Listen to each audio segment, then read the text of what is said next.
history of the various players and so on.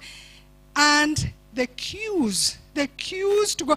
There were photographers there for us to take photographs. You go, you are shown how that pitch for Barca is built up, and all those things, you're paying for it. So that's a sports tourism you're talking about. Anybody thinking about putting up the stories of our sports persons? They're just going off. We should have a museum here that is actually showcasing our various sports people, and we make money out of it. It is an industry. Sports is an industry. Then we have got cultural sports merchandise, the local artisans, people who are carving and all that, because tourists will come, they see those sports and so on. We'd have tourists coming to do that. Now, all we need to do is to identify what is most promising out of these sports, and then we go for it. We build the infrastructure that is required in order for us to get it right. And the range of sports, we are naturals. In Western, we are naturals. We can do any of them. Bring it on. You heard him saying that a lady can just throw the discus. Just show us, and we will do it. We have what it takes. We have the physique.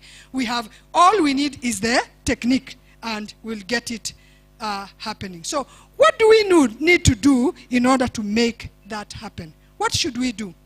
Number one, I believe the schools are the places to start.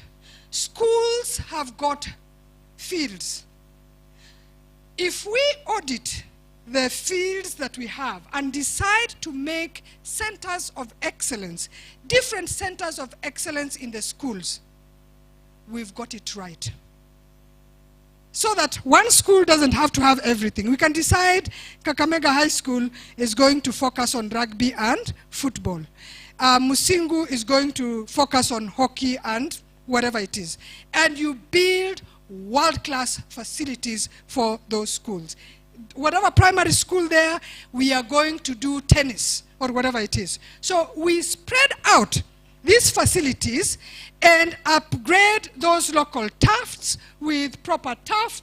We get electronic scorecards. We need to retrofit existing community halls. We need to create or upgrade existing training centers. Yesterday, I was at MISA. I was watching the MISA championship final. MISA is a 4-acre piece of land. And on one side, they have a football pitch, and this other side, they've got AstroTurf for training. And the AstroTurf has got solar power because they train right into the night. Are you getting? So you'll have a lot of training going on over the period, and then the main players go into the field. Are you getting? So we are not asking for too much land. We are asking to use what we have. If you go to Jamhuri Primary School right now, they have a number of nets. Actually, they were built by an Iranian sponsor. Nets that have, for basketball, for football, just small turf for kids to train. So you have different age groups training at different times. Then they'll go into the bigger pitch. We need to think out of the box. In 1997, I went to Zamalek, and I was surprised. If you go to Zamalek, the stadium around it are actually shops. Around it are shops. So those shops pay rent, which is used to maintain the stadium. And the stadium has got accommodation facilities for players. Now, you watch from morning, and that's a hot place. From morning, age groups, parents are dropping their children there. The children, train, they come out. By the evening, they are now training with the pros. Are you getting? How will we ever compete with teams like those? The way we are training. the way we are doing things. So we need to think out of the box, make sure we have training centers, and we have supply of equipment. It is sad that at this point in Kenya, we don't have a single football standard size, FIFA standard size football pitch. We still even football pitches, the space for football pitches. To the extent that now qualifying as a country to host some of these games has become impossible. Let's do this for our children. Let's make it right. Let's get it right. So we need to build new facilities. There's Buhungu here. We can decide that Kakamega County will have these facilities, Busia those other ones, Vihiga those other ones, centers of excellence in the various games so that we can make it work for us. Let's not forget the people with disabilities. Huge games. Huge games. We make sure that those facilities can also take care of them. And then, of course, we are talking about sustainability, and that would require that we are using power that is solar, that is available to make sure that we light up these things. Actually, in Netherlands, that's what they have. All of it is solar. And then we look for funding and partnerships. We don't have to do it ourselves. We look for funding and partnerships starting off from our counties. The reason we are devolved is so that we are able to do things from the grassroots. So let our devolved government take this seriously, put some money into. There's the sports levy. Who's asking for it? Don't use it for health. If you use it for sports, you're going to improve health. But if you don't have ideas, then where will the sports levy go? It will go into people's pockets. So let's come up with the ideas so that they can be funded. Of course, we have lots of marketing and promotion strategies. And my final word is this. Western Province offers a unique blend of sports, culture, and nature, positioning it as an enticing sports tourism destination. Let's work together and unlock that potential because it is there. And the only way we can do it is if we think service. If we think about our pockets, it will never happen. Service to people. I've told people down there, it's my alumni, Mumias girls, I've told them when I die, I want on my grave put there lived one, Kentis Tikolo, who did everything that she was supposed to do on earth. Service. So let's think different, think out of the box. It's a huge opportunity that we are missing out on, and the sooner we see it, the better. Let's smell the coffee. I submit. Thank you. Asante. Naomba tumuongezee makofi mengine tafadhali. Asante. Wapi vijana wangu wanibebe hii? Katiz, kuja unisaidie kubeba hii hapa hii. Songesha podium huko Katiz, kuja. Oh yes, question.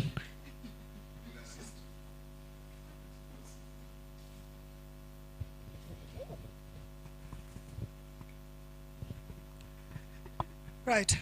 Yeah.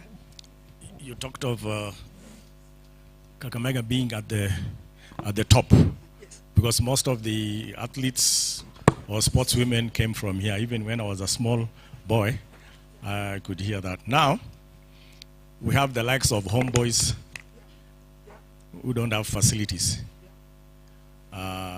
We have women. So what can be done to promote the football club? The football club. First of all, Kakamega. When a football game is being played, have you seen the eyeballs? Have you seen the numbers? Like the other day, Shandarema was playing against Musingu in the final. How many people watched that game? There were thousands. That's what sponsors want. We are just not harnessing the power of sponsorship. Why are we not doing it? Because we have selfish people up there who are locking up the opportunities for sponsors for their own purposes. We need the county to realize that this is a major opportunity and support those teams. And it's not about just Homeboys, because Homeboys needs to have a feeder. It needs to have a feeder. The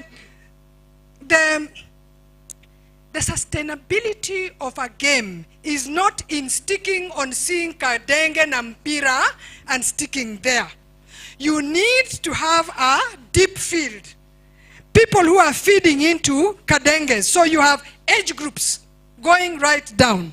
So number one, Homeboys must have a junior team. It must have a junior team. It cannot have a junior team if it does not have the money. And that's why I'd like to question, what is our sports allocation doing for us in sports? What is our strategy for sports? Take when Kabras hosted rugby the other day in Kakamega. What kind of economy, happened here? What kind of the borders were ferrying people to the rugby pitch. Everybody got some money.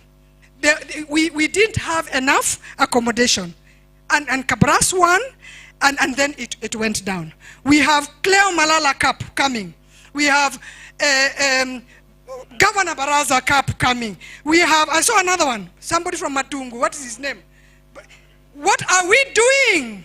Let's pool all those resources together and come up with a structured league that then will ensure that soccer actually revives. We are not serious. We use it for politics.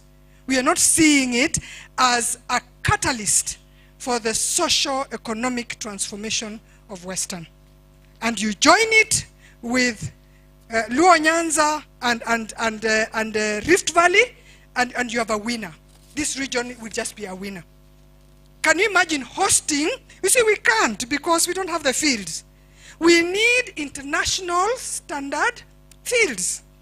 We need international standard facilities. So what are we doing with our sports funds? What are we doing with them that is sustainable, that can be thought about tomorrow, that this is what we did with our sports? I'd like to see our strategies in these counties, our strategies for sports. Trust me, sports would unlock this region tremendously. It's innate talent. And what you're doing is bringing up that talent through coaches. That's job creation. You have the coaches, you've got the ball boys, you've got the people who are doing looking after the economy is incredible. But you see, we grew up thinking that sports is for people who cannot do education. Thank you. As we welcome our Kakamega County Women Representative, Mheshimiwa Elsie Mwanda. Kindly a hearty clap for Madam Elsie Mwanda. Thank you so much. Welcome. As we wind up, Madam Kentais, we wind up. Yes. So I was just saying that we need a strategy, a clear strategy for our sports, and to see what the sports allocation is. Let's stop having that mentality that the people who do sports are people who are not academically qualified, and therefore sports is an industry. It's a huge, huge industry out there. Let's make it an industry for Western. We can do it. Yeah.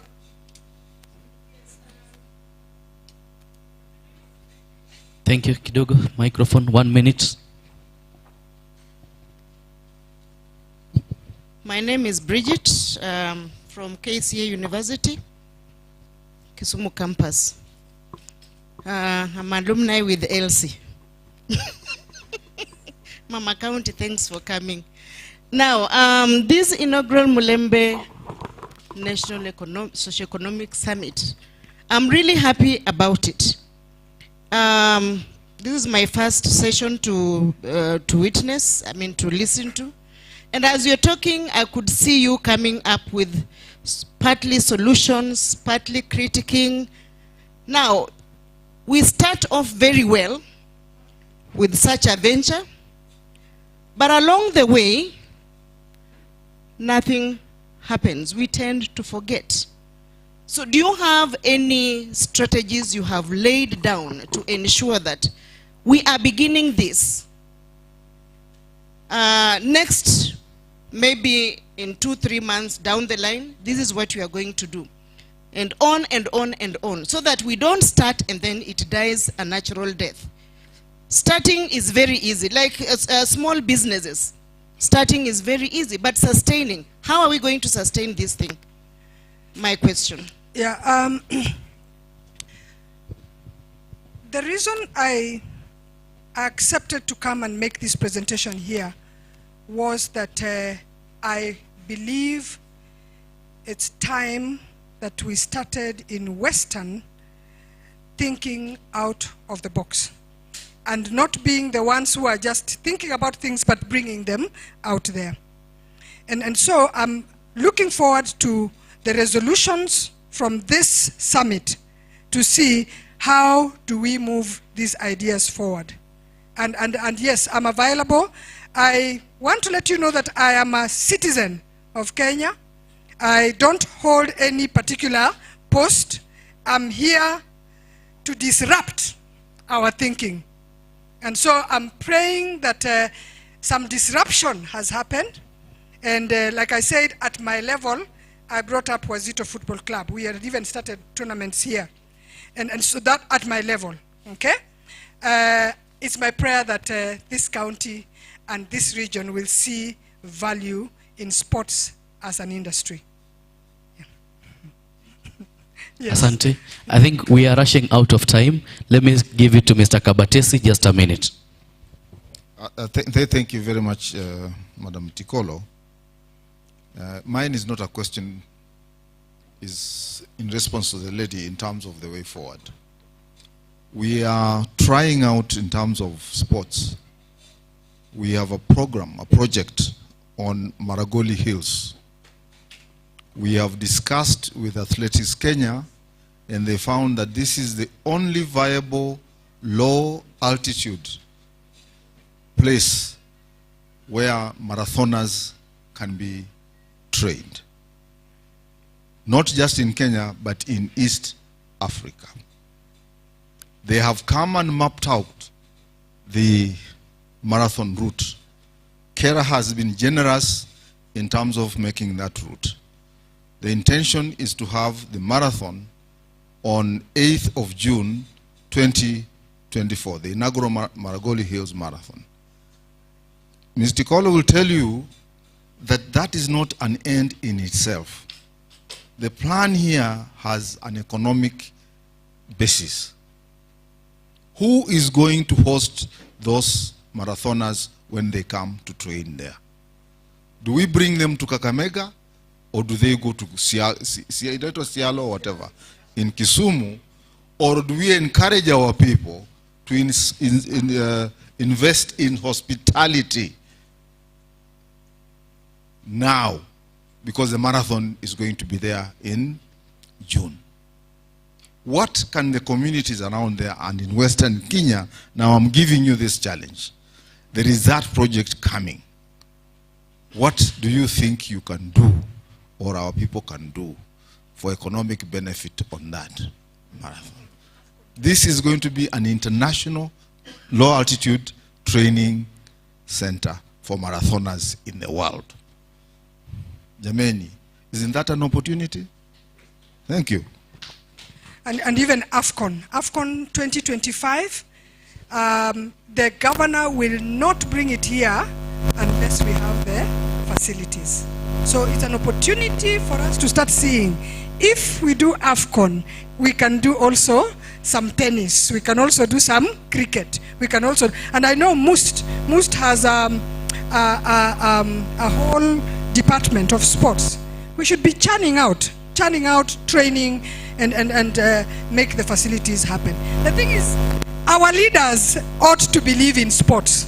I wish I had a way of telling them that sports is a low-hanging fruit for social transformation. Thank you, people.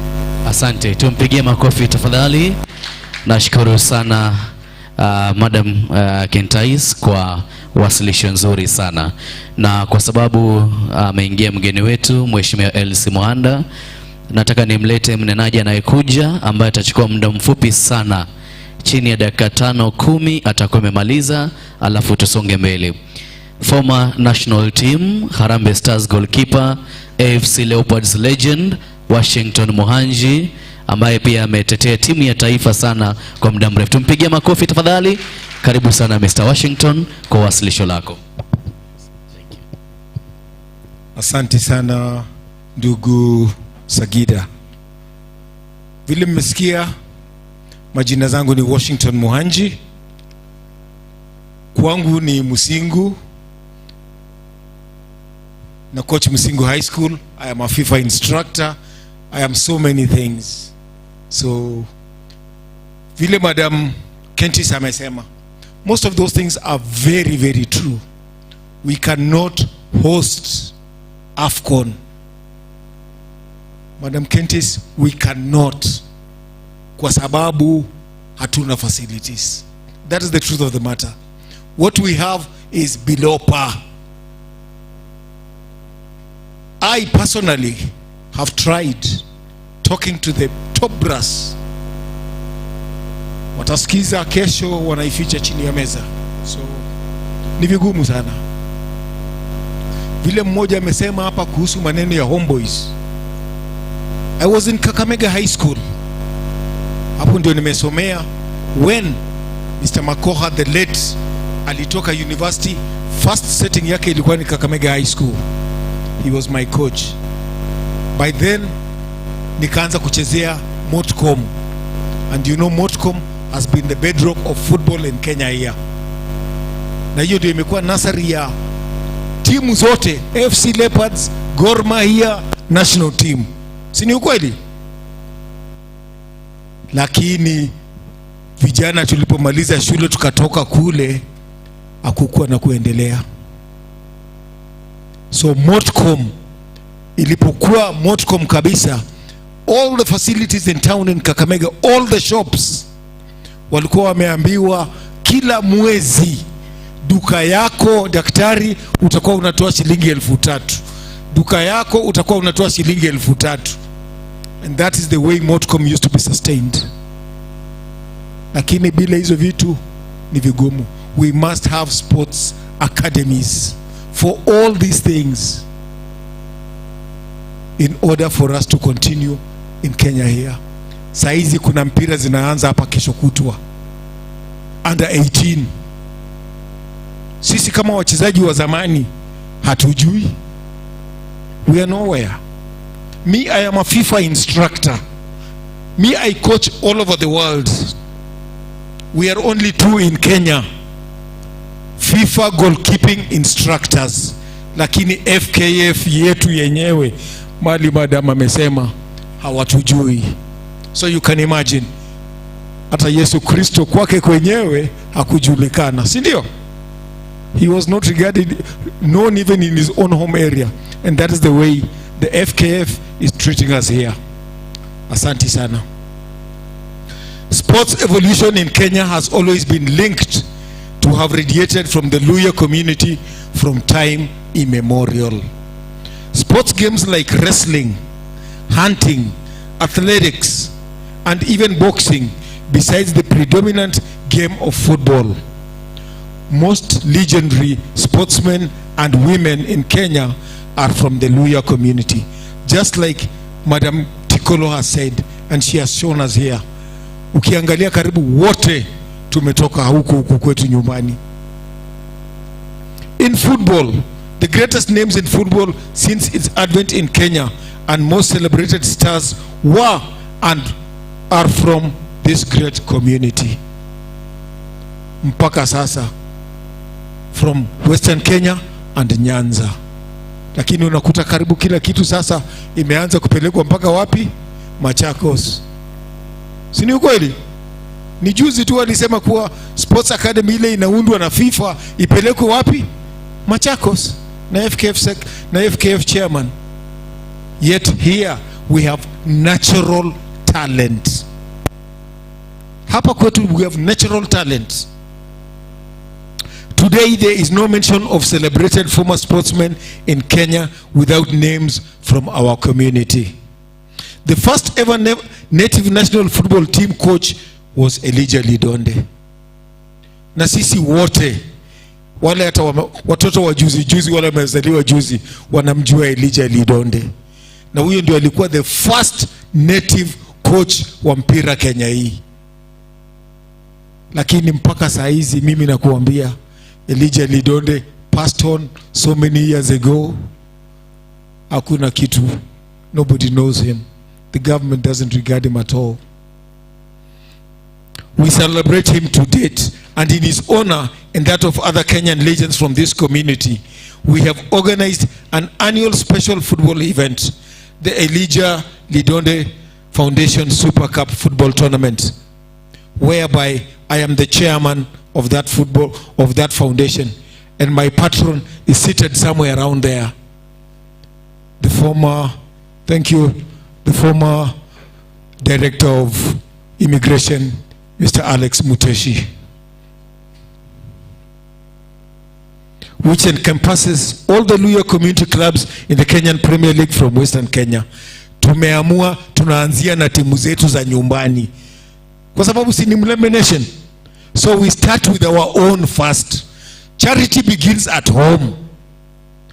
Siwezi kupeleka tournament yangu nikaipeleka kule Turkana, huko si kwetu. I start off from home.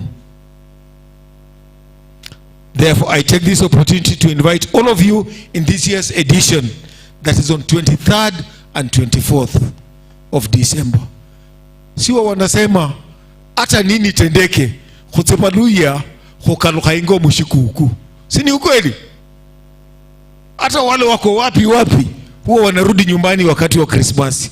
Kwa hivyo mimi nawaalika nyinyi wote, tafadhalini. There is no money that is being paid at the gates. It is entry free. Kuja tuone mpira, kuja tushabikie timu zetu. The standards of sports in Western Kenya have been rising in the recent years due to goodwill from the political and prominent persons from this region. Kabras Sugar has won a fair scope of the Kenya rugby owners, and there are not less than 3 or 4 Premier League football teams from the community, more than any other community representation. Hakuna mahali pengine, hapa kwetu Western ndio tuko na timu nyingi sana. National schools champions in various disciplines, just like as Madam has said. Various disciplines such as volleyball, basketball, hockey, rugby, football have more than been from this region. Most of them have been from this area. Hata tukienda East and Central za schools, zile shule nyingi zinashinda ni zetu za hapa nyumbani kwetu. Politicians are only involved in funding sports for their own benefit. Sio ni ukweli? For their own benefit of achieving political mileage as opposed to sports development.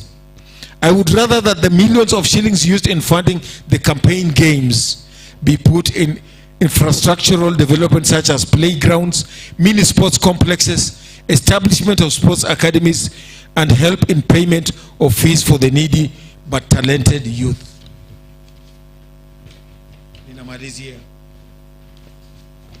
There is also a desire to form a sports fund that would take care of our sportsmen once they retire from the sports scene and are in need of medical expenses, support, or others with meager livelihoods. The community should establish a recognition scheme for these legendary sports persons who excelled in their disciplines and brought fame to this region.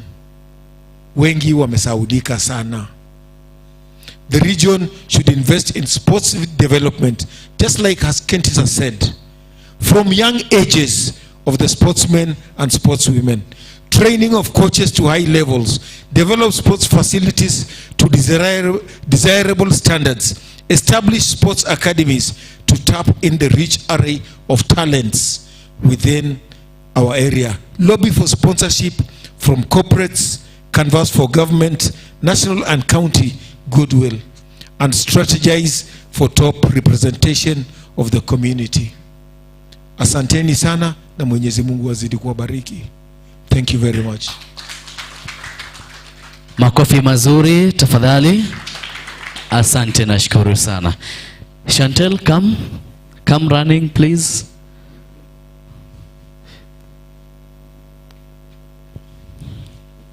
I'm giving you this microphone with strict instructions. You start from hapo. Mona pale, anzia pale. Just your name and what you do so that our women rep can know who is inside the house and where you're coming from. Just your name and where you're coming from or what you do. Tafadhali, no speech. Anzia pale kwa haraka. Okay, anzia pale kwa black. Huyu amesimama. Tembea pale haraka. Good afternoon. My name is Chantel Lumula. I come from Handidi. I am a young gospel artist. Find my songs on YouTube channel as Baby Chantel, Instagram as Baby Chantel, Facebook as Baby Chantel. Thank you. Asante. Anzia pale. Yes. Peana pale. Good. Thank you so much. I am Kennedy Hakaba Umkunda. I am a team leader at Ahadi Governance and Research Consultancy, Greek in short. Our main work is to focus on training consultants and research. We generate knowledge to support county government, civil societies, and private sectors to invest wisely within the counties and in their private sector. We are available on Facebook. Let me just copy her. On Facebook as a Greek, on LinkedIn as a Greek consultancy, and you can also reach me. Please pick our card and our flyer that is around. Thank you so much. Thank you, Mama County Kukuja. Thank you. Next.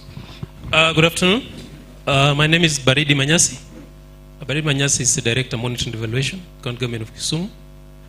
And I've trained with Sunguti at Kenya School of Government at one time. And my brother is a friend to Madam Manyasi in Nairobi. Thank you. Thank you. Chantel, nilitaka hiyo microphone itembee haraka. Thank you. Good afternoon. Good afternoon once more. My name is Nancy Andala. I'm a representative of BF Suma here in Kakamega. We are situated at Mama Watoto down there, opposite Mama Watoto at the Bata. We are there. We deal with recruiting, screening, and medicating. That's what an organization deals with. Thanks in advance. Asante. Next. My name is Khalid Njiraini. Currently, I am the CEO of Miss County Beauty Contest, which brings together the best models from all the 47 counties to compete for the national title as we embrace diversity and our culture. I conclude by saying we just finished our national finals at Pride in Paradise Shanzu in Mombasa, where the winner from Taita Taveta, we gave her a brand new car worth 1.2 million. But over and above, we are now coming, the next finals will be here at Golf Hotel on November 8th, 2024. And I'm happy to announce that I will have to give her a chance to perform and show her talent, because we are normally live on KBC TV. So give her a big hand because she has the talent. We will give her the platform. Otherwise, I'm most grateful. Thank you. Good afternoon. I'm Okonda Geoffrey from Vihiga County, Bunyore, but a businessman in Kakamega, director at the Simple Resource Center, doing capacity building and non-profit organization, non-profit making organization dealing in capacity building in SME and agriculture. So if there is anybody who is willing to support us, we are dealing with mamas and women and youths in the village, empowering them in business, startup business growth, cottage industrialization, and green leaf production, especially green indigenous vegetables. Asante. Next. Good afternoon once again. Dr. Bridget Okonga, KCA University. We take students and at certificate, diploma, degree, master's, PhD. If you have the students, we have classes online. We don't bother you with accommodation. Come and bring for us your children so that we can give them education. Thank you very much. Now that everybody is, we are in Kisumu and Nairobi, but we do classes online as well. Thank you. Good afternoon, everyone. I'm going to follow instruction. My name is Robert Kelvin Nyendo from Mias East. Asante. Good afternoon, everyone. My name is Dr. Judith Musede. I'm a lecturer in Mount Kenya University, and also a mentor with an organization called Girl to Girl Mentorship Kenya. I don't think I have to say much about my institution. There's MKU and others. Thank you. Asante. Good afternoon, everyone. My name is James Babira Ndeda, the People's Senator Vihiga County, a serious businessman in Nairobi, Vihiga, and Kakamega. I deal with fuel and real estates. Thank you, Mheshimiwa.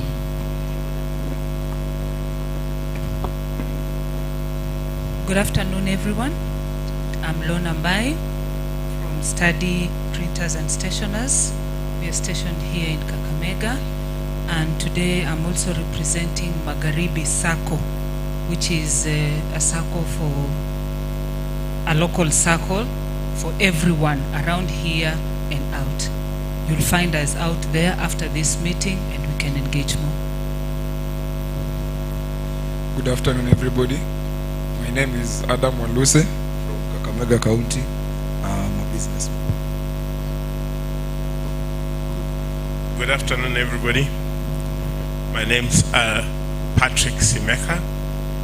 I represent Mumbo Kenya Diaspora Investment. I live in Seattle, Washington. I am a doctor of pharmacy. But I'll talk about Mumbo. Mumbo is like-minded Mulembe people out there in the diaspora, mostly America, England, or let's say Britain, Canada, Ireland. And we have an interest with Mulembe Nation Home. So we decided to invest here, and our concentration is here, and we are oscillating around number 4. So thank you very much, and I'll introduce our CEO for one of our investments. Thank you. Good afternoon, everyone. My name is Justus Wanjala. I'm the CEO for Moja Magharibi Kenya Limited. We are based in Bungoma. Our focus, we work with the project financing. We manage projects on behalf of clients. Most of our clients are mainly from the diaspora. We are currently under the plan to put up the biggest shopping mall in Bungoma, just from Sikata on your way to Ndengelwa. We also collaborate a lot with the diaspora. Currently, we have a program that we are taking teachers, those who have degrees in education, and they like to teach in the US. There's a shortage of teachers. So we are actually collaborating so that we can be able to take our young, energetic teachers, so long as they're teaching any subject other than Kiswahili and religion. They can be able to go to studypage.com. They can be able to get more information from there. We have a desk out there. We can be able to have more. Thank you so much, and God bless you. Asante. Haraka kidogo tafadhali. Good afternoon. My name is Franklin Yongeso Chuli. I'm a medical virologist by profession, but currently I'm here in Kakamega. I'm the director of Winlink group of companies. We sell all building and construction materials. Thank you. Asante. Good afternoon, everybody. I'm Jane Mtende, a teacher at Namatala Primary at Malava. I'm also a member of Magharibi Circle. Thank you. Good afternoon, everybody. I'm Davis Singutia. Kenya, I'm the Secretary, Kenya Youth Organization, South Kabaras Ward, and I'm happy to be with you today through Mr. Caleb Sunguti. Thank you. Yes, good afternoon, everyone. My name is Mchara Wycliffe from South Kabras.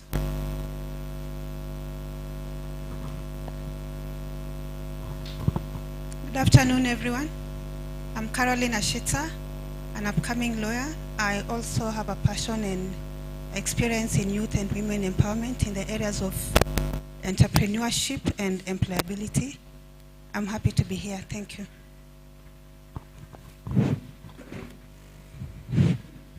Good afternoon, everybody.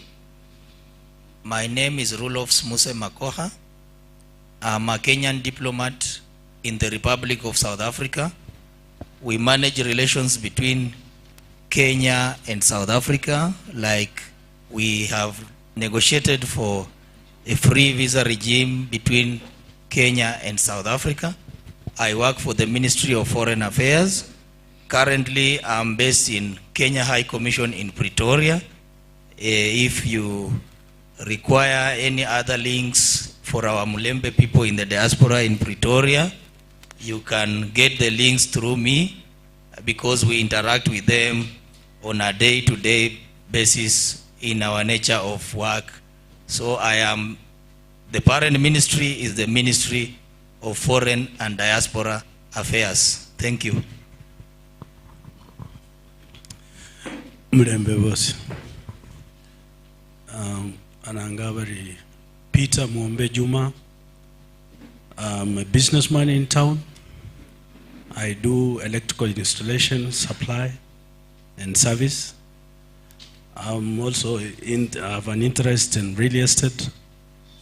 I'm a registered and licensed estate agent within the town. I'm a director at the Kenya Chamber of Commerce in charge of economic diplomacy. I also serve on the special purpose vehicle for the Kakamega County Investment and Development Agency as the chair of investment promotion. You are warmly welcome to Kakamega. Thank you. Asante. Next. Good evening. Good evening once more. My name is John Chikamai, and I'm a fresh graduate from Strathmore University. I did Bachelor of Commerce Entrepreneurship, and I'm also the current CEO of a startup that is known as Shefu Creatives that deals with managing artists and organization of events. Not only that, I'm also a musician, and also I'm venturing into agriculture. Good evening, everyone. My name is Mark Mkangai. I'm a student at MUST and also the sub-county treasurer for the Kenya Youth Organization. Asante. Good afternoon. My name is Alexander Muteshi. I retired from immigration as the DG this July. Currently patron of FC Leopards and also patron of the Elijah Lidonde Foundation. Mrembe Bosi, Irakanje Eliud Mushira Agweyu. I'm the chairman of the Luya Cultural Elders Council. I'll make my presentation. You will know me more in a few minutes from now. Thank you, Chair. Good afternoon, everyone. My name is Jeremiah Kayumbi. I'm a resident of Kolomani constituency, Kakamega. I'm also a medical immunologist with the Kenya Medical Research Institute. Mrembe Bosi, Nisialuku Shikanga Otipo, Khorle Malaba. Khorange kazi serikali ya county kama sub-county administrator na wahola sub-county. Mremno. Mrembe Bosi.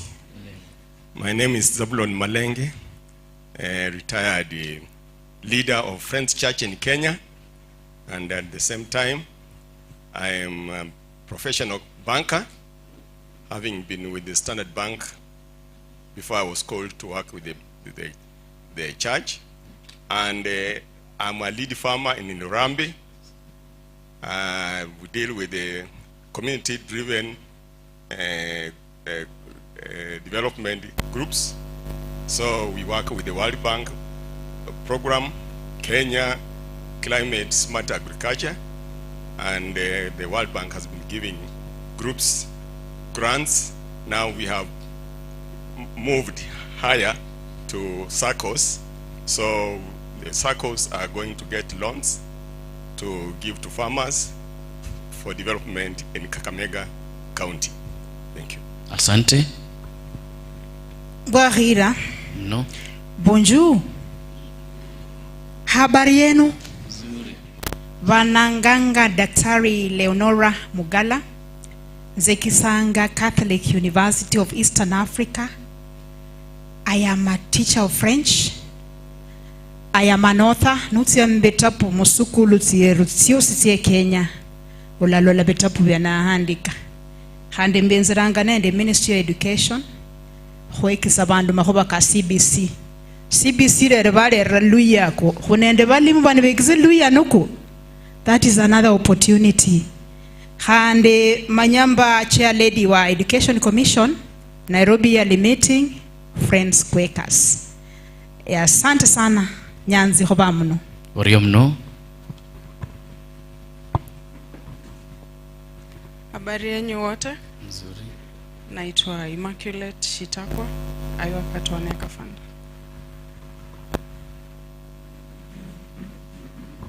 Good afternoon. I'm Lynette Alusiola. I'm mom to baby Chantel. Thank you very much, Luba FM. Thank you very much, the organizers of the event, for inviting us today. Actually, we have really learned a lot. Be blessed.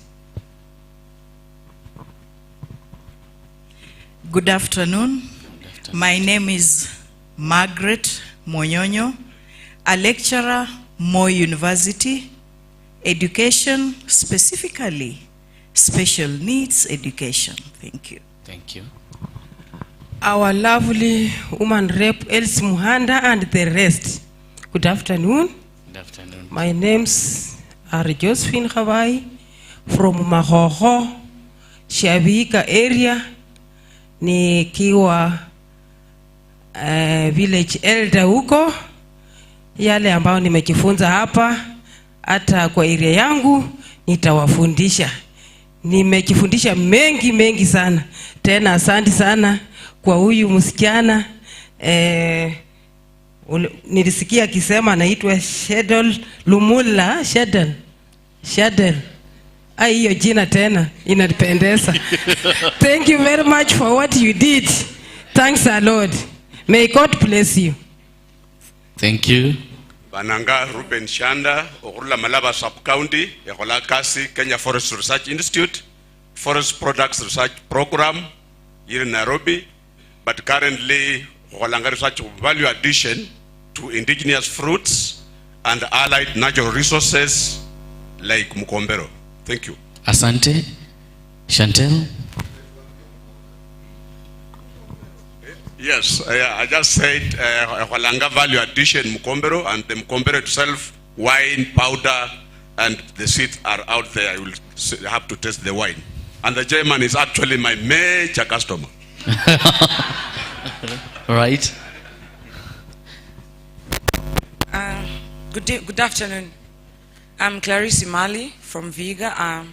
I'm the CEO of Mloma Foundation, a teen organization that deals with advocacy and mentorship to our teen mothers.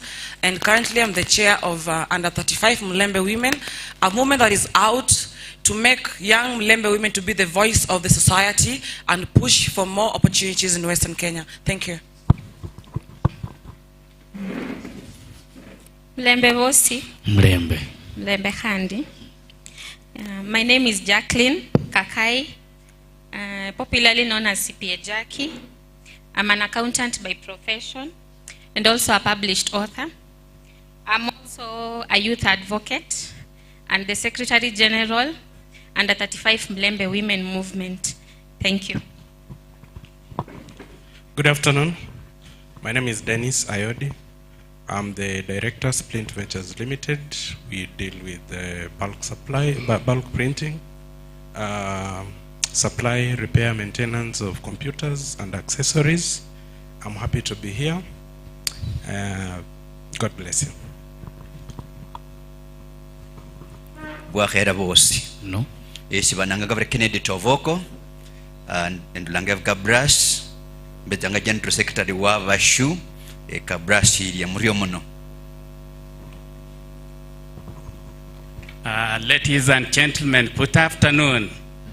My name is Alfred Mangula. I'm a certified banking professional, certified professional mediator. Currently, I've switched from banking and now I'm a politician. I'm the chairman Kakamega County Maendeleo Democratic Party, aspiring to become the party leader, and also I will be a presidential candidate for that particular party. You know, parties exist to look for power, isn't it? So when the time comes, we shall talk more. Asanteni sana. Thank you, Rais Mtarajiwa.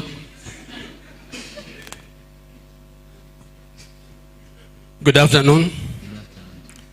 My name is Mheshimiwa Maxwell Shamala, Mheshimiwa East African Legislative Assembly, the first assembly in Arusha. I was recently Vice Chair, Kakamega County Public Service Board, and when I retired, I went to Malaba, and currently I'm the chairman of Mumbo Avocado Farmers Cooperative Society. We are based in Malaba. If you know Malaba, we are opposite the Total Petrol Station, just next to the Total Petrol Station. We are encouraging people of Malaba and environments to grow avocado, because I think that is the future cash crop of Kakamega. Thank you for listening to me. Asante. Good afternoon, everybody. My name is Dr. Malanga Chibeu. I'm a veterinary epidemiologist by profession. I consult in the region, East African region. Apart from that, I am also a serious farmer. I'm his vice chair in Mumba Avocado Farmers Association, based in Malava. I'm also in dairy. But last but not least, I've tried my hand at hospitality. The director of Balasi Resort, somewhere around Kabrengu. I'm looking for strategic partners.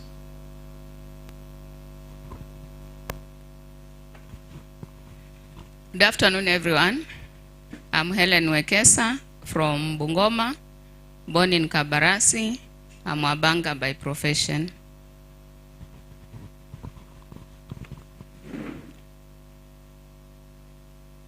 Mama Elsie and all members around here, good afternoon. I'm Pamela Msambai from Malava. I'm a laboratory technician by profession. I'm an event person, to be precise, a caterer by passion, and I'm also advocating for women. Currently, I'm a coordinator for Malava Women Congress, the only chama CBO that is carrying all women in Malava. Karibuni sana.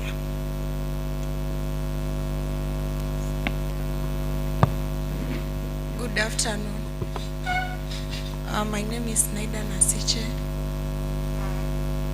from Malava, West Kabaras, KYO nominee. I'm a fresh graduate in information science. Thank you. Thank you. Yes, good afternoon. My name is Silas Musasa Masambu. I'm the acting chairman of the Avaingo United Development Forum, and also I've really done a lot on youth affairs, being a youth chairman at Vihiga Youth Governors Alliance. Lastly, I work at KAFU, that is Kaimosi Friends University, as a liaison officer, and I'm inviting you for our graduation on 8th of next month. Thank you so much.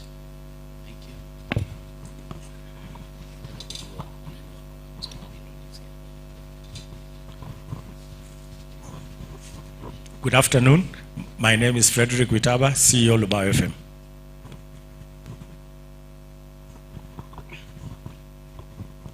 Our Honorable Women Representative, Kakamega County, our representative, Kibisu Kabatesi, representing our PS. All protocol observed. Good afternoon. Good afternoon once more. Simutora Korea. Muhola Inzar. Okay, my name is Joan Mugenda. I work with Christian Partners Development Agency as a program officer, and I'm the founder of Mulembe Women Western Region. We are here, the 6 of us: Pamela Igara, Sylvia Mwichuli, Yvonne Kamati, and Kentis Tikolo. We were the founders of Mulembe Women, and it didn't go well. That's why we joined the Mulembe Nation, and we are here to proceed. Okay, I'm also an environmentalist. I'm a secretary of Western Region, Civil Society Organization Network. I'm the secretary dealing with climate change. We are also trying to do the restoration of Maragoli Hills. You've heard Kibisu Kabatesi say about it. And I'm also a trainer of culture and heritage. Next time you come to Maragoli Hills, you will find a lot of goodies there. We are welcoming you in Maragoli Forest for a tree planting exercise on 8th of June, of which we are going to have all the marathoners there, and the dancing will be fully there. I'll have trained the women and boys and girls on Luya cultural dances, on how we can restore our forests. Thank you, welcome. Good afternoon, Mama Elsie, Your Excellency, representative of a special advisor to the Prime Cabinet Secretary, and all protocols followed, including the chairman also. I'm Dr. Sylvester Anami. I'm a teacher. I teach biotechnology and molecular biology at the Institute of Biotechnology Research, Jomo Kenyatta University of Agriculture and Technology.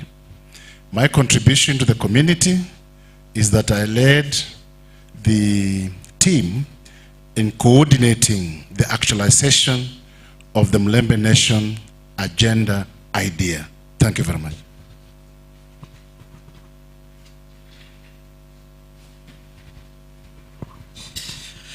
All protocols observed. My name is Stephen Shisia. I'm the head of Human Resource Lubao FM. Also a member of Kakoma Sako, representing Lubao FM Welfare Group. I'm also a member of the Young Political Youth Group from the Isuha North. Thank you.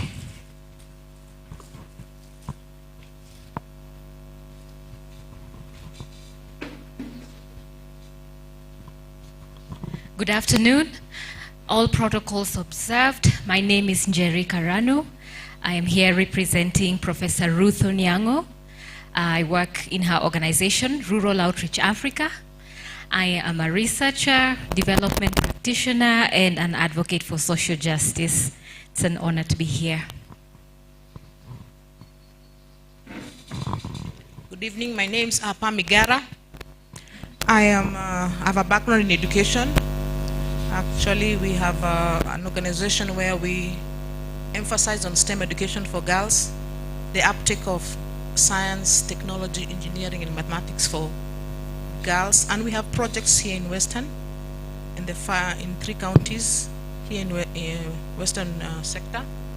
And it is based on data that girls who are in school without science teacher models tend to ignore science subjects and go into the arts. So how do we encourage them? One is through motivation, through smart devices which provide for them that have inbuilt STEM education. Thank you. Good afternoon, all protocols observed. My name is Francis Barasa Sindani. I'm a member of the committee that was organizing the summit. I am a trained graphic designer, but I work as a publications and design officer for the Food and Agriculture Organization of the United Nations Somalia program. Yes, so I'm also a firm believer in the discussions that are going on today. I have interest in turning our culture into an asset that makes us earn a living. I have a lot of interest, for example, in what this young girl is doing. I'm indeed happy. She's still very young and very talented. Something that I missed in that chance. I do a bit of music. I have I want to move into producing music. I already have done some. I'm not very famous, but I have made money out of that. At some point, if I get time to speak, I'll demonstrate how that can be made very realistic. And I see these girls star going really places. And thank you very much. Asante. Kuna yule pale peleka mbio kidogo.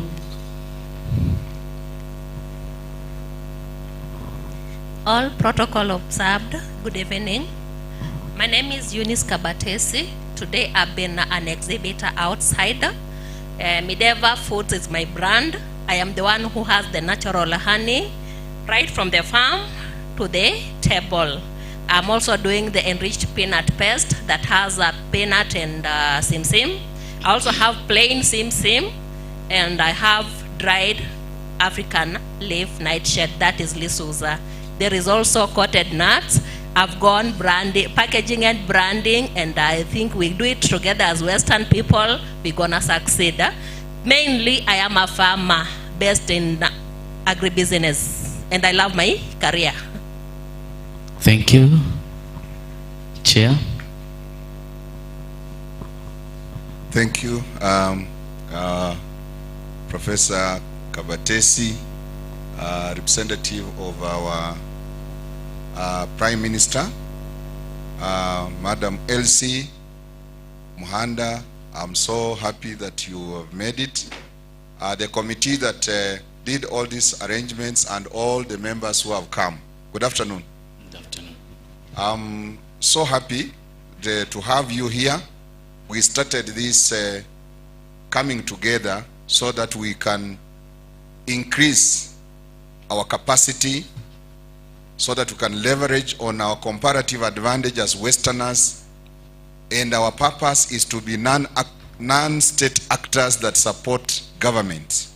We are here to support the elected leaders so that they can achieve what they wish to achieve, and we support with ideas in planning and programming. So we are here, you can see several consultants in finance, in many sectors, in sports.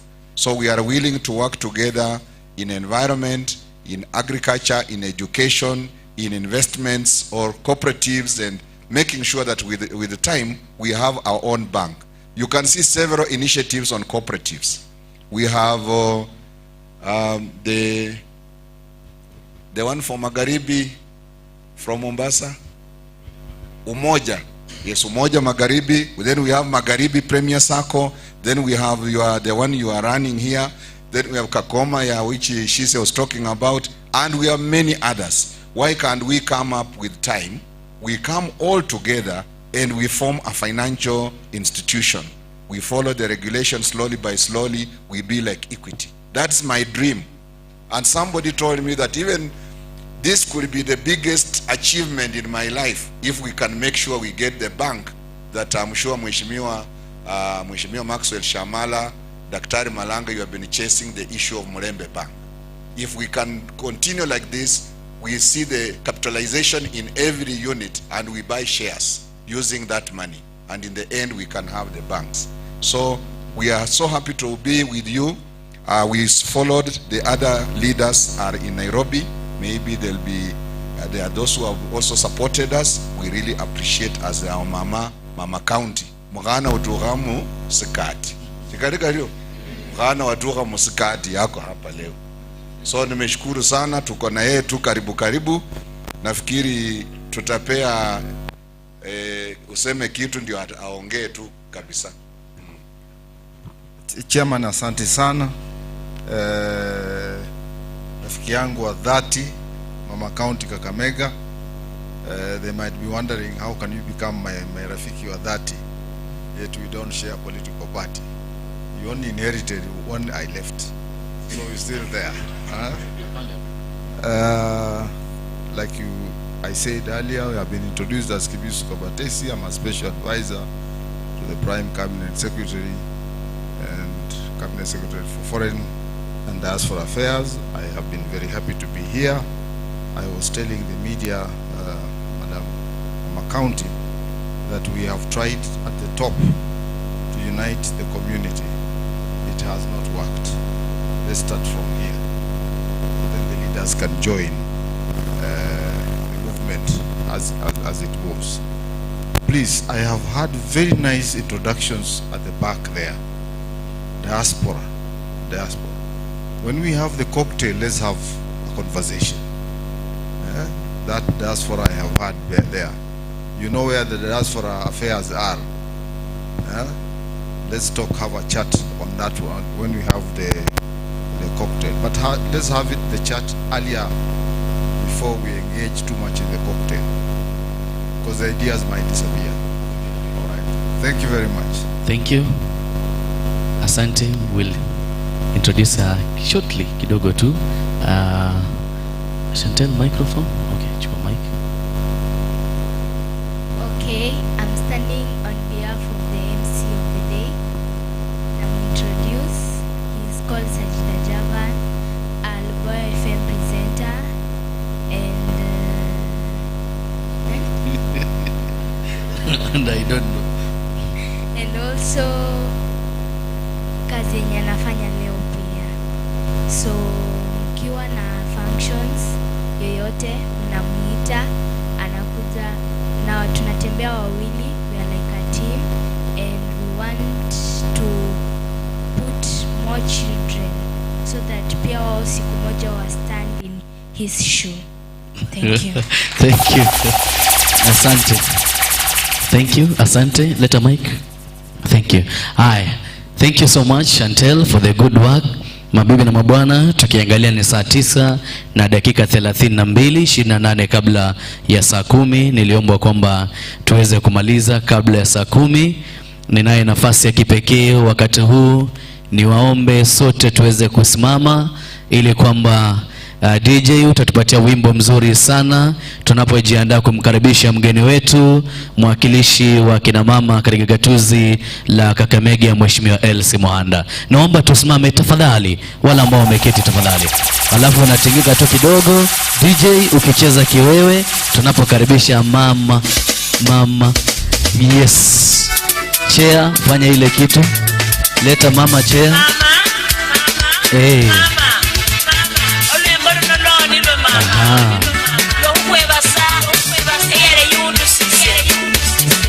Naona akina mama wamechangamka.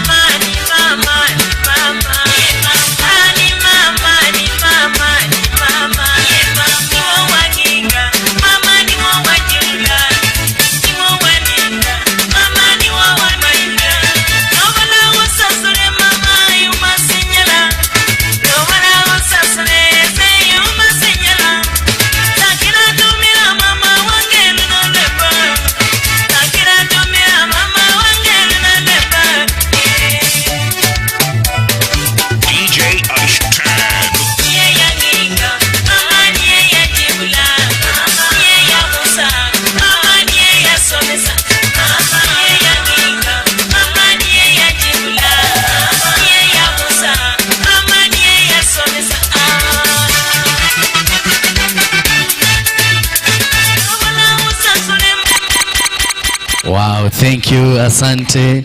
Asante sana. Naomba tuketi tafadhali. Tuketi ili kwamba tusikilize sauti ya mama. Asante. Naomba tuketi. Thank you so much. Karibu mama. Wana Mulembe hoye! Wana Mulembe power! I'm Honorable Elsie Muhanda, Women Rep Kakamega. It gives me really great pleasure to be with all these great minds. Chairman and your team, I just want to thank you for mobilizing all these great minds. You know, listening to them, and I just want to thank you for giving me the opportunity. Indeed, in this room, we have a lot of talent. Indeed, in this room, we have a lot of great minds. Just like, as I can see, the theme is sharing minds, changing minds. Isn't it? Changing lives. I think today I preferred to be here because all of you who are here know that the Western region has certain characteristics.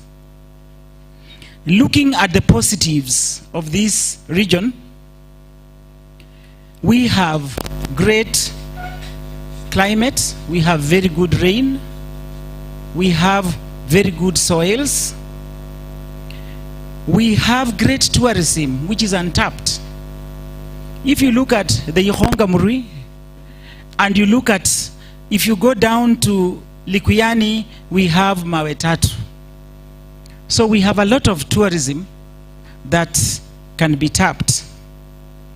And we have great capital. In Western, tuko na madaktari, tuko na maprofesa, na tuko na rafiki zetu wengi wa diaspora. I'm very happy today to see Patrick Simeha all the way from the US. I remember you maybe more than 30 years ago or 25 when you were a serious marketer in Sibagegi. I remember you. That time I was working in Nairobi, and it's nice to see that you can support us. It's nice to see that you live in the US, but your heart and your spirit is with us. Can we clap for him? And the chairman whispered to me that you have also supported this cause. Thank you very much. I also want to thank our member who has come all the way from South Africa. Thank you. Thank you, and thank you for opening your doors for us in South Africa and supporting us. And I want to thank all of you for taking time. All of you who have traveled far and wide. I can see the acting CEO, Nupea. Thank you very much, Mr. Wabuyabo. We wish you well. Thank you for taking time, and I can see you brought quite something. You have educated us about energy sector. Nupea, some of us who didn't know much, I think he has educated us. So I'm very pleased to be among us. And let us make this thing work. Pamoja tushikane, and we know it can work. Because when I came in, a member talked about sports. But you know, we are also good in music, isn't it? We can develop and export our sukuti. And we are also good at cooking. We can develop and export our indigenous food. We can also export our mshereha, isn't it? Because you know that is organic. It has less effects. And equally, we can do more in agriculture. So I want all of us to say, yes, we can. Say many, yes, we can. Yes, we will. And looking at the negatives that we have, Western region, the poverty levels are very high. Sisi mara mingi tunaitwa cooks na watchmen, isn't it? Here in Western, the women rights matters gender-based violence, matters land rights. Unaona mjane akifiwa, very pleased to, karibuni sana, former deputy governor, I'm very happy to see you. Yes. You find that when women lose their husbands, wako na shida mingi. They lose land, isn't it? And also, we know that in the Constitution, women should also inherit some land. Ama namna gani? For the girl child and the boy child. But sometimes we don't implement that in Western. Matters agriculture. If you look at our land, very fertile, but what do we get out of it? We need to benchmark, we need to go to Kirinyaga, we need to go everywhere and try to get the maximum that we can get from our land.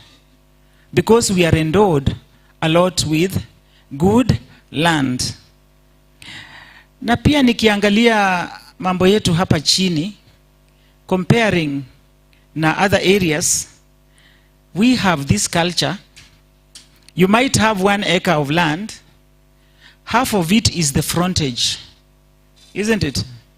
Unused. But when I traveled to Muranga, I saw that they had planted and just left a small place. So I think together, now that we have serious minds here, yes, we can change Western region. Western region has no factories. And there is no value addition. You find that at such a time, tuko na kunde mingi, tuko na sukuma nyingi, it just goes to waste. Then later on, malori zitatoka kutoka other counties zikituletea hiyo chakula. Ukienda Hayega kesho, utaona ya kwamba kila kitu haitoki Western. Kwani sisi hatuwezi jamani? Si tunaweza? So I'm very happy. I'm very happy with you people. I'm happy that you have come together to organize our society, to organize us so that we can move forward, to organize us so that we can actually be on the map of Kenya. Now, when I look at the way forward, because bottom line is the way forward, and I just want to thank the organizers, because you have summit outcomes, which is very, very good. You want to empower low-income people by encouraging the interchange of knowledge, minds, and views. That is very good. Connect low-income people with experts. That is also good. Kapitesi, I just want to thank your wife. I was very impressed that now she has that tisaka that is dried. She has sukuma that is dried. I'm sure if we talk to Patrick, he can get us market in the US. Because we have so many of our people out there who want to eat local food. When you go, you get a lot of local food from Nigeria and other areas.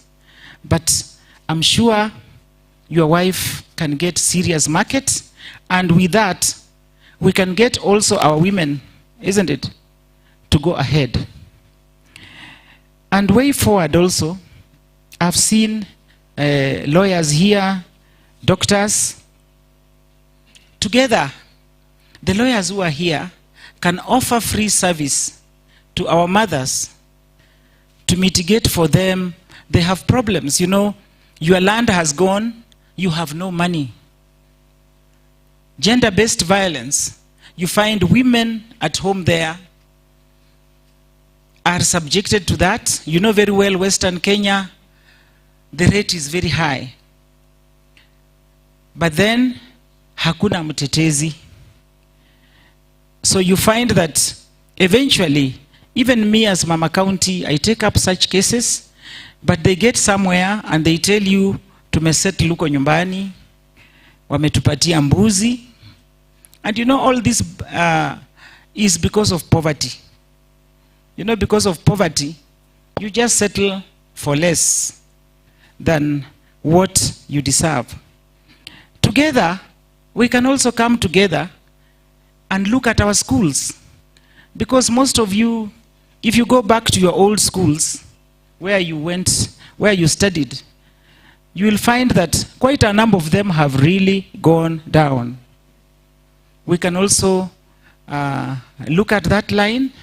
The ladies who are here, can we join together and see how we can give our girls sanitary towels? I, as Mama County, can try, but I can't manage alone. I need you to hold my hand so that all our girls can get the supply of sanitary towels so that the education is not interfered to. Ladies and gentlemen, I'm available fully to support you on this great course that you have taken. I pledge to support you. I'll talk to you and you can let me know how I can support you in future financially, because I know this one is almost done. So pamoja tuende mbele. Yes, we can. Thank you very much.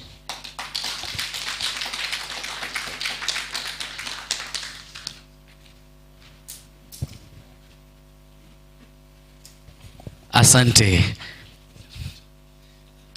Makofi mazuri kwa mama tafadhali. Thank you so much Mama County for a very good speech. Asante sana. Tunakushukuru na tunapojumuika pamoja. Asante.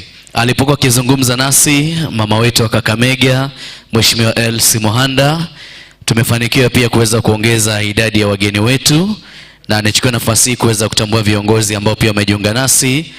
Niweze kumtambua kwanza aliyekuwa naibu wa gavana katika gatuzi la Vihiga mwaka 2017 hadi mwaka 2022, Daktari Patrick Saisi. Makofi kwake. Asante, karibu sana daktari, tunakukaribisha.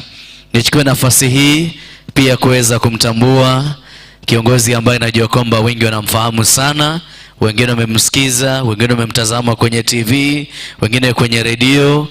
Tuweze kumtambua vile vile mmoja wa wale ambao siku moja Mungu akijalia watakuwa viongozi wa taifa hili au rais wa taifa hili, Mheshimiwa Ruben Kigame. Makofi.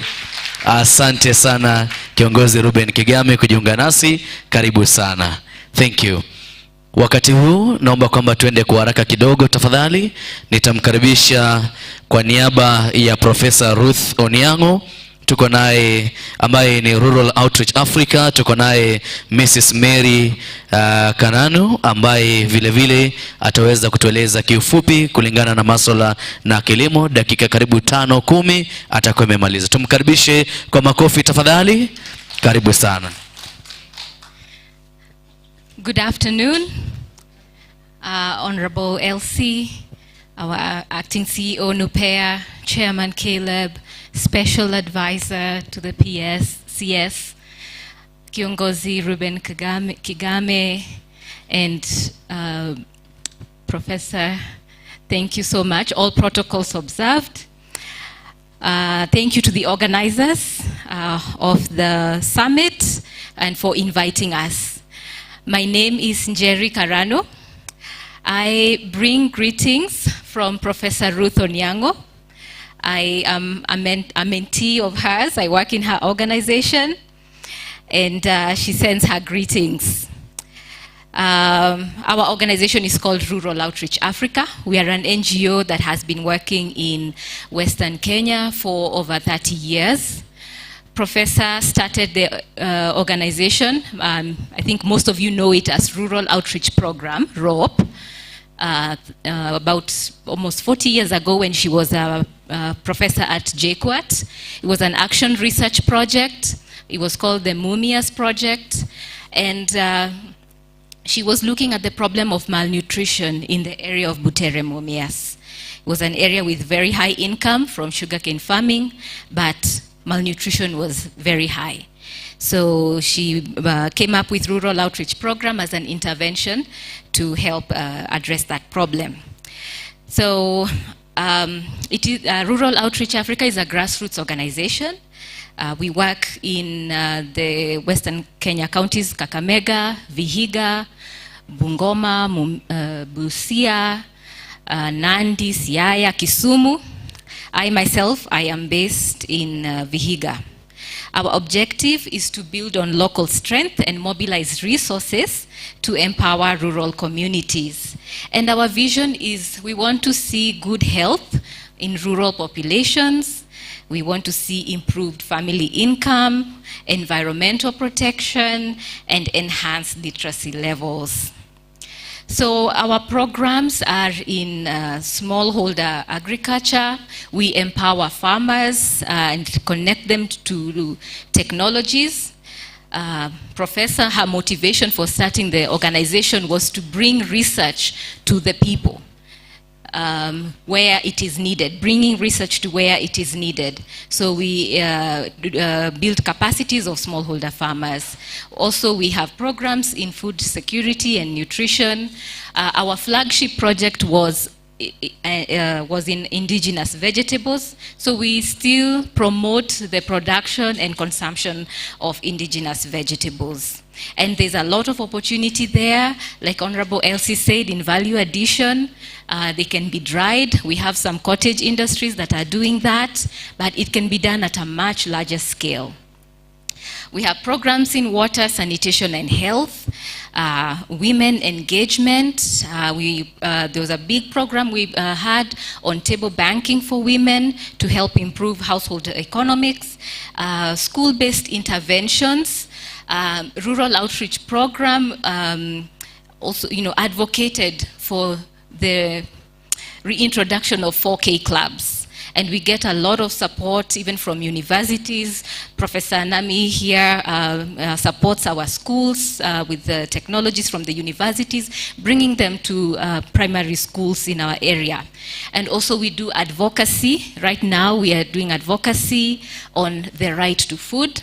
It is a constitutional right, and we are working with duty bearers, we're working with citizens so that they are able to realize their right to food. There's a lot of opportunities, and I don't want to repeat what Honorable Elsie said, but value addition is an area that has not been explored fully. Our soils, we need to take care of our environment and our soils and our water, because that is where we will get our food. We need to embrace production systems that work in harmony with nature, like agroecology. I just want to share with us 5 things that we have learned after 30 years of working in the food and agriculture sector in this area. These are just some of the learnings. One is that you have to involve the people. Yeah, the people know their problems. Tunasema ule mtu amevaa kiatu ndio anajua mahali inamfinya. So people know the problems, they understand the problems, and they have the solutions. And when you take people along, they own the initiatives and there is sustainability. Number 2, we have to take care of our environment. We have to take care of our ecological resources, our soil, our water, yeah? Because we don't have another earth, yeah? We must take care of this earth that we have been given. Number 3, government creates an enabling environment for people and businesses to thrive. And this is where opportunities and investments come from. Number 4, the youth are an underutilized population group. They are energetic and they are optimistic. They have very important contributions to make. Number 5, and finally, not one person, not one organization has the solution. We need to collaborate, we need to cooperate so that we can see the change that we desire. Thank you for giving me this opportunity. Long live Mulembe Nation. Asanteni. Asante sana. Shukran sana Mary kwa mazungumzo ya mazuri kiufupi sana. Napenda ulivyoweza kuweka muda mfupi sana. Naam, vijana wangu wa mkono wako wapi? Kuja mnibebe hii. Vijana wangu wa mkono kuja mbebe hii kidogo. Asante Katiz. Kijana anapiga picha safi sana. Kuja unisaidie kubeba hii kidogo tu. Kidogo tu. Thank you. Asante Katiz, kuja.